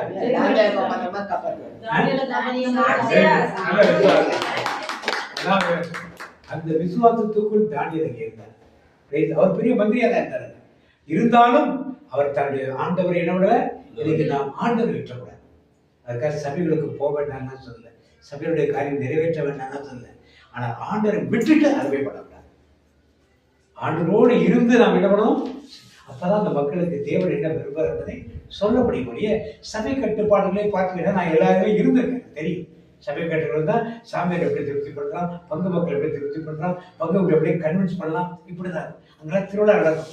எங்க அன்பியத்திலிருந்து ஆதாயத்திலிருந்தா கல்வி பண்ணணும்னா எந்த அன்பியம் கூட வந்து செகண்ட் ரவுண்டு கலெக்ஷனுக்கு போகும். திருப்பி அந்த அன்பியம் கூட கொடுத்துட்டோம்னா அடுத்த ரவுண்டு கலெக்ஷன் போகும். இல்லைன்னா கோயில் வந்து பாதத்தை காசை கொடுக்கறதுக்கு முன்னால கடைசி ஆளுங்க ஒருத்தர் பூசணிங்க தொட்டு கூப்பிட்டு இன்னொரு 100 ரூபா கொடு, இன்னொரு 50 ரூபா கொடு, இன்னொரு 200 ரூபா கொடுங்க, வசதிக்கு ஏற்ற வாங்கி நாங்கள் தான் முதல் ஆள்னு சொல்லி பெருமையா அதெல்லாம் செய்து கொடுக்கும். இந்த பெருமைலாம் இன்னைக்கு கிடையாது. ஆண்டவர் என்ன சொல்றாரோ அது இதெல்லாம் ஒரு காலத்தில் செய்த காரியங்கள் இன்னைக்கு அதெல்லாம் செய்ய முடியாது, செய்யவும் இல்லை. ஆனால் நீங்கள் தேவன் சொன்னதை செய், ஆண்டவர் என்ன சொல்றாரோ அதை செய். அதனால இத்தனை பேர் பெயர் மாற்றம். ஆபிரகாமை பார்த்தோம், சாராளை பார்த்தோம், யாக்கோபை பார்த்தோம், சீமோனை பார்த்தோம், அடுத்தது யோவான் யாக்கோபை பார்த்தோம், அடுத்தது கடைசியாக தானியேலையும் அது மாதிரி என் பெயரை ஆண்டவர் மாற்ற விரும்புகிறார். ஆண்டவர் மாற்ற, அந்த மாற்றத்துக்கு ஏற்றா போல என் செயல்பாடுகள் இருக்கும்படி ஆண்டவர் விரும்புகிறேன். ஏதோ பாண்டி என்பதற்காக, அடைக்கலசாமதற்காக, புரோபரேஷனுக்காக, ரைட்ஸுக்காக கிடையாது. தேவன் உங்களே ஏதோ ஒரு கருவியா இந்த ஊர் இருக்கத ஒரு 3 வருஷத்துக்கு முன்னாடி எனக்கெல்லாம் தெரியாது. ஒரு 3 வருஷத்துக்கு முன்னாடி இந்த மாதிரி ஒரு ஊர் இருக்குன்னு தெரியாது. ஏதோ பிரதர் கூப்பிட்டு ஆண்டவருக்கு பிரேயர் இருக்குன்னு ஆயத்தப்படுறார். அப்படியே பிரேயர் வச்சிருக்கோம், 2 வருஷமா வச்சிருக்கோம். அதனால தேவன் ஒரு திட்டத்தை வைத்திருக்கார். திட்டம் இல்லாமல் எங்களால் எங்கேயும் கூட்டு போக மாட்டார். ஏதோ ஒரு திட்டம் இருக்கு. அந்த திட்டத்திற்கு நீங்கள் தான் இருந்து என்ன பண்ணணும், கல்வியாக இருக்கணும், செய்யணும். அதை செய்யும்படி ஆண்டவர் அழைப்பை கொடுத்திருக்கார். அப்படி உட்கார்ந்து சகோதரருடைய சேர்த்து நாம் ஜெபம் பண்ணுவோம். ஆண்டவர் பேரை மாற்றணும். பேர் மாற்றத்தினுடைய வெறும் பேர் மட்டும் மாற்றத்துக்கல்ல, பேர் மாற்றத்துக்கு நமக்கு வந்து ஒரு ஊழியத்தை ஆண்டவர் கொடுத்திருக்கார். அந்த ஊழியத்தை தொடர்ந்து செய்யும்படி நாம் சரி. நமக்குன்னு ஒரு பேர் வச்சுட்டாங்க இல்லையா, பெற்றோர் பேர் வச்சிருக்காங்க. ஆனா ஆண்டவர் பேர் பாருங்க, அந்த பேர் எப்படி முடியல. ஒரு பெயர் அவன் நம்ம நெற்றியில் எழுதுவாராம். தூதர் வந்து எழுதுவார். எசேக்கியேல் புத்தகத்துல 9ஆம் அதிகாரத்துல வரும்னு நினைக்கிறேன். அந்த இதுல வந்து நான் எருசலேம் மக்களுக்காக அழுது புலம்புறவர்கள் மத்தியில் நீ அடையாளம் இது அப்படின்னு சொல்லி ஆண்டவர் தூதருக்கு சொல்லுவார். அப்ப அந்த தூதர் வந்து நெற்றியில போடாது. நான் எருசலேமுக்குனா இன்னைக்கு நம்ம கிறிஸ்தவ மக்களுக்காக, மற்ற மக்களுக்காக நான் ஜெபித்தேன். ஆனால் என்னுடைய நெற்றியில் முத்திரை போட தூதர் வருவார். அந்த முத்திரையில ஒரு பேர் எழுதுவாராம். அந்த பேர் எப்ப இப்ப எனக்கு தெரியாது. பரலோகத்துக்கு போகும்போது அந்த பெயர் பேரிட்ட பிதாவானவருக்கும் இருக்காது. எனக்கும் மட்டும்தான் தெரியும், அதை எல்லாருக்கும் தெரியாது. அதாவது எருசலேம், எசேக்கியேல் 9 எசேக்கியேல் 9ஆம் அதிகாரம்.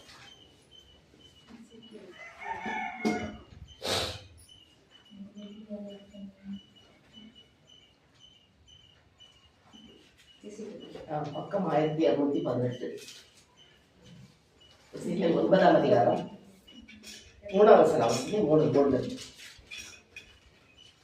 அப்பொழுது இஸ்ரவேலின் கடவுளது மாட்சி அது தங்கியிருந்த தங்கியிருந்த நெருப்புகளை விட்டு மேலெழுந்து இல்லத்தின் வாயிற்படிக்கு வந்தது. உடனே ஆண்டவர் நாற்பட்டு ஊற்றி எழுதும் மைக்கூட்டையை தம் இடையில் வைத்திருந்த மனிதரை அழைத்தார். பின்பு ஆண்டவர் அவரை நோக்கி, நீ எருசலேம் நகரம் சுற்றி வந்து அதனுள் செய்யப்படும் எல்லா அருவருக்கத்தக்க செயல்களுக்காகவும் பெருமூச்சு விட்டு புலம்பும் மனிதருக்காகவும் நெற்றியிலே அடையாளம் இடு என்றார். புரியுதா? நெற்றியிலே யாருக்கெல்லாம் சொல்றாரு? எருசலேம் நகரம் எங்கும் சுற்றி வந்து அதனுள் செயல்படும் எல்லா அருவருக்கத்தக்க செயல்களுக்காகவும் பெருமூச்சு விட்டு அழுது புலம்பும் மனிதர்களுக்கு வெற்றி. அப்ப அந்த நடக்கிற அநியாயத்துக்காக ஜெபிச்சுட்டு இருக்க மக்கள் அவங்க நெற்றியில அடையாளம் போட சொல்லி சொல்றாங்க இல்லையா? இதே திருவள்ளிப்பாடு 14 கொண்டாங்க. திருவள்ளிப்பாடு கடைசி புத்தகம்.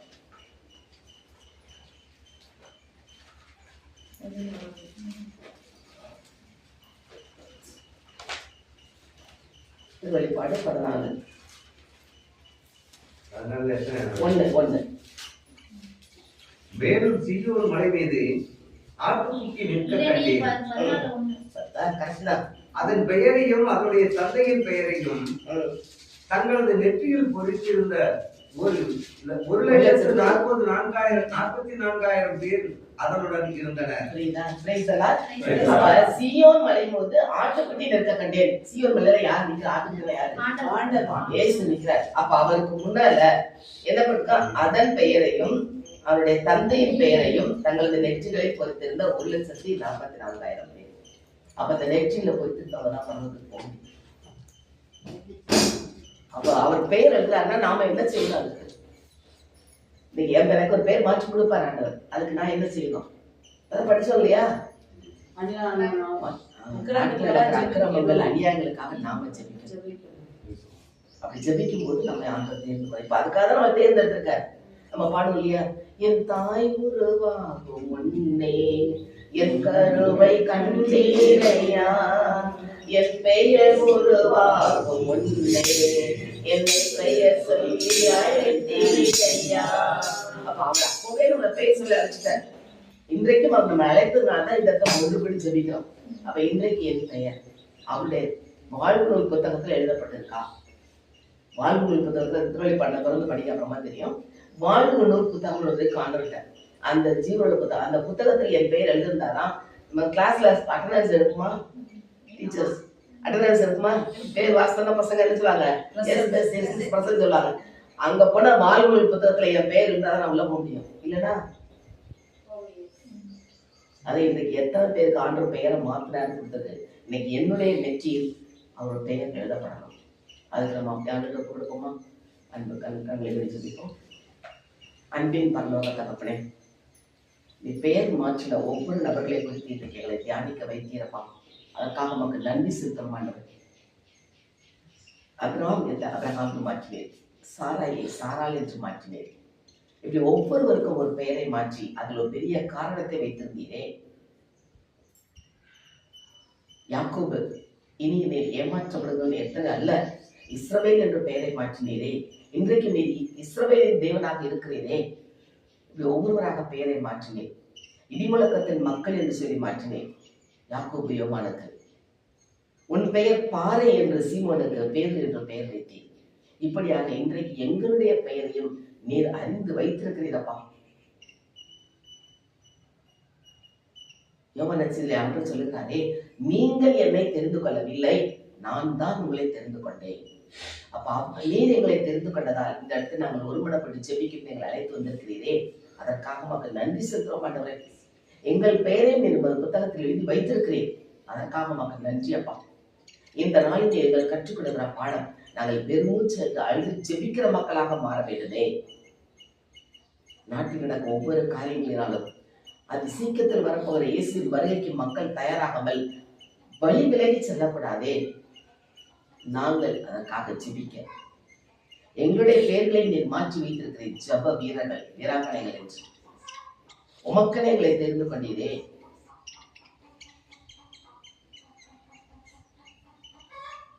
உன்னை நானே தெரிந்து கொண்டேனே மகனே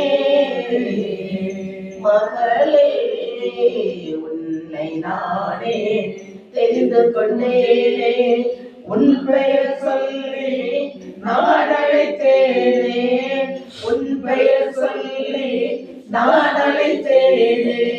ஒருபோதும் நான் கைவிட மாட்டேன், கைவிட மாட்டேன். நாம் இயேசு நம்மை பெயரிட்டு அழைத்திருக்கிறார். அவர் கைவிடாத தகப்பன். ஆனால் அவர் நம்மை நாம் எதிர்பார்ப்பது என்ன? அபிரகாமை போல விசுவாசத்தின் தந்தையாக, விசுவாசத்தில் நாம் உறுதியாக இருக்க வேண்டுமே.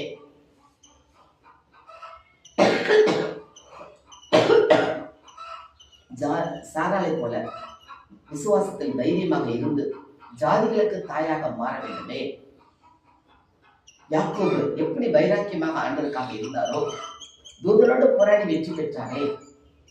இஸ்ரவேல் என்ற பெயர் மாற்றப்பட்டதே. இன்றைக்கு நாங்கள் அப்படி இருக்க வேண்டும் என்று விரும்புகிறப்பா.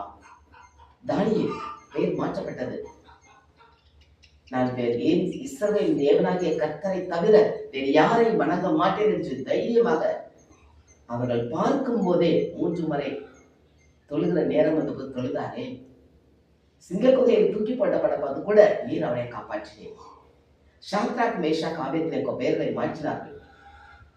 சிலையை வணங்க சொல்லும் போது முடியாது என்று அவர் மறுதளித்ததார்.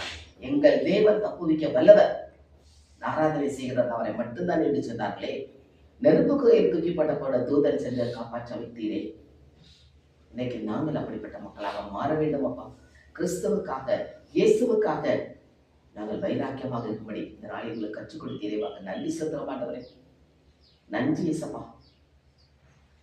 மகிமையின் தேவ பிரசன்னத்துக்குள் நாங்கள் கடந்து வர வேண்டுமே.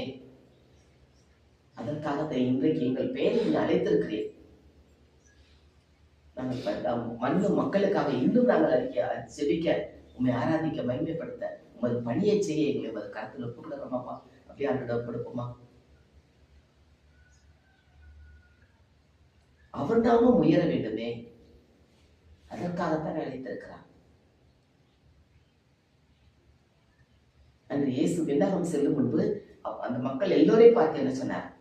நீங்கள் உலகமெங்கும் சென்று நற்செய்தி அறிவியுங்கள் என்று. அதற்காக நம்மை அவர் அழைத்திருக்கிறாரே. அந்த பணியை செய்ய ஆண்டோட கொடுப்போமா. இருக்கிற இடத்துல இருந்து கூட நம்ம ஜெபிக்கலாமே. அப்போஸ்தலர் வாழ்க்கையை எத்தனை பார்க்கிறோம். இடிமுழக்கத்தின் மக்கள் என்று யாக்கோபை யோவானை ஆண்டவர் தேர்ந்தெடுத்தார்.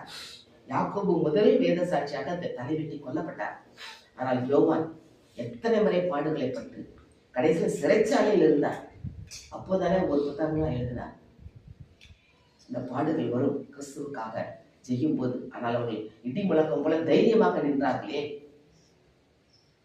பேது ஒரு கற்பறையாக நின்று, கற்பாறையாக நின்று திருச்சபையை கட்டி எழுப்பினாரே. முதல் பிரசங்கத்திலே 3000 பேர், அடுத்த நாள் பிரசங்கத்துல 5000 பேர். எப்படியாக பணி செய்ய நடந்தது. நாம் அப்படி பணி செய்யணுமோ கொடுப்போமா. அதற்காகத்தானே நம்மை ஆண்டவர் அழைத்திருக்கிறார். உன்னை நான் தெரிந்து கொண்டேன், உன் பெயர் சொல்லி அழைத்தேன் என்று சொல்லுகிற ஆண்டவர் எதற்காக அழைத்தாரோ,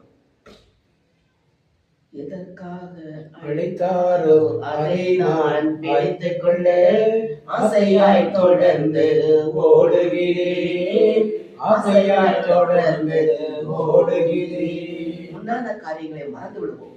முன்னது எப்படி நம்முடைய வாழ்க்கையில் அது தேவையில்லை. இப்பொழுது எனக்கு என்ன ஆண்டவர் பணி கொடுத்திருக்கிறார், அதை செய்ய அப்படி ஆண்டவர் கொடுப்போமா. என்னப்பா செய்யணும்னா சொல்லுங்கப்பா செய்யுறேன். ஏசப்பா ஏசப்பா என்னப்பா செய்யணும்னா சொல்லுங்கப்பா செஞ்சிடுறேன். உங்க ஏக்கம்தான் எனது ஏக்கம், உங்க ஏக்கம்தான் எனது ஏக்கம், உங்க சித்தம்தான் எனது சித்தமையா, உங்க சித்தம்தான் எனது சித்தமையா. ஏசப்பா ஏசப்பா என்னப்பா செய்யணும்னா சொல்லுங்கப்பா செஞ்சிடுறேன். ஆம் தகப்பனே, உமது சித்தத்தை நிறைவேற்றும் பிள்ளைகளாக எங்களை தேர்ந்தெடுத்து வைத்திருக்கிறீரே. அதற்காக உமக்கு நன்றி செலுத்துறோம் அப்பா. நன்றி இயேசுவே. நீர் சொன்னது போல நேற்று அல்ல இன்று அல்ல, தாயின் கருவில் உருவாக்கும் முன்னமே எங்களை தெரிந்து கொண்டவரே. அதே நேரத்தில் நீ சொல்லுகிற வார்த்தை, தாயின் வயிற்றில் உன்னை தாங்கினேன், இனியும் உன்னை தாங்குவேன், சுமப்பேன், ஏந்துவேன், தப்புவிப்பேன் என்று சொல்லுகிறாரே. அப்படிப்பட்ட தேவனுக்கு நாம் ஆராதனை செய்ய, அவரை மகிமைப்படுத்த இன்னும் ஒரு கூட்டத்தை ஆயத்தப்படுத்த நம்ம ஒப்பு கொடுப்போமா? அன்னைமரியாதை ஒப்பு கொடுத்தார்களே, இதோ மத அடிமை ஆண்டவரே உமது வார்த்தைப்படி ஆக கடவுது. அப்படி அந்த ஒப்பு கொடுப்போமா? அடிமை ஆண்டவரே, என்னை ஆட்கொள்ளும் என் தெய்வமே, அடிமை நான் ஆண்டவரே, என்னை ஆட்கொள்ளும் என் தெய்வமே. இந்த நாளில் பெயர் மாற்றம் பெற்றவர்களை குறித்து வெளிப்படுத்தி எங்களையும் நீர் பெயர் மாற்றி அழைத்திருக்கிறேன் என்பதை நாங்கள் அறிந்து கொள்ள வைத்தீரே.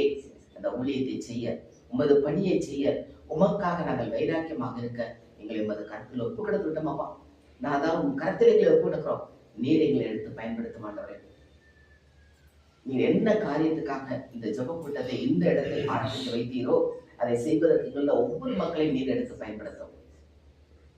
ரட்சிப்பின் சுவிசேஷம் அறிவிக்கப்பட, பாவமன்னிப்பு நிச்சயத்தை மக்கள் பெற்றுக்கொள்ள, பரலோக ராஜ்யத்துக்கு கடந்து செல்ல ஒவ்வொரு நீர் ஆயத்தப்படுத்த கொடுக்கிறதையா இவ்வாறு செய்வதற்காக மக்கள் நன்றி. இந்த வேதத்தின் ரகசியங்களை இந்த நாளை எங்களுக்கு கற்றுக் கொடுத்ததற்காக மக்கள் நன்றி செலுத்துகிறோம். இயேசுவின் நாமத்தில் ஜெபிக்கிறோம் நல்ல பிதாவே.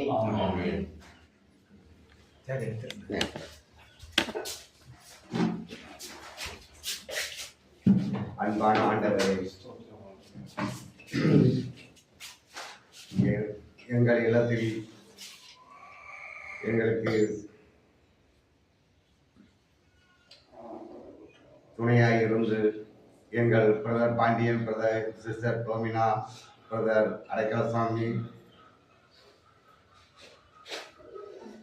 ரெக்ஸி இவர்கள் வந்து எங்கள் இல்லத்தில்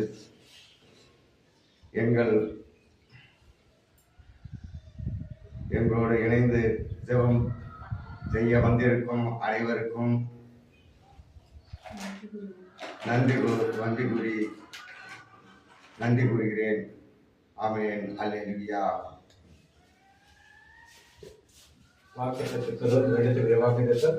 அவன் கிளைகள் ஓங்கிப்படலும், அவன் கிளைகள் ஓங்கிப்படலும், அவன் அலங்காரம் ஒளிமரத்துடைய அலங்காரத்தைப்படலும், அவன் அலங்காரம் ஒளிமரத்துடைய அலங்காரத்தைப்படலும், வாசனை லீவனுடைய வாசனை போலவும் இருக்கும். அவனுடைய வாசனை லீவனுடைய வாசனை போலவும் இருக்கும். வாதத்துடைய வாக்கத்தில் சொல்லுவோம், உமது வேதத்தில் உள்ள அதிசயங்களை நான் பார்க்கும்படிக்கு கண்களை திறந்திருடும். அட்டையை கொடுத்த தனிப்பட்ட வாக்குகள்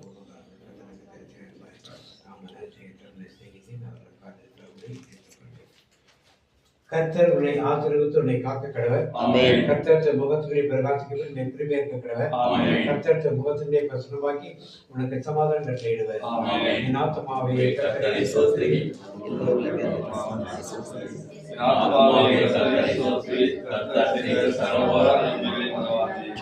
தந்தை மகன் தூய ஆவியின் பெயராலே இயேசு என்ன வழிகாட்டுறாரோ அதை நாம் செய்வோம்.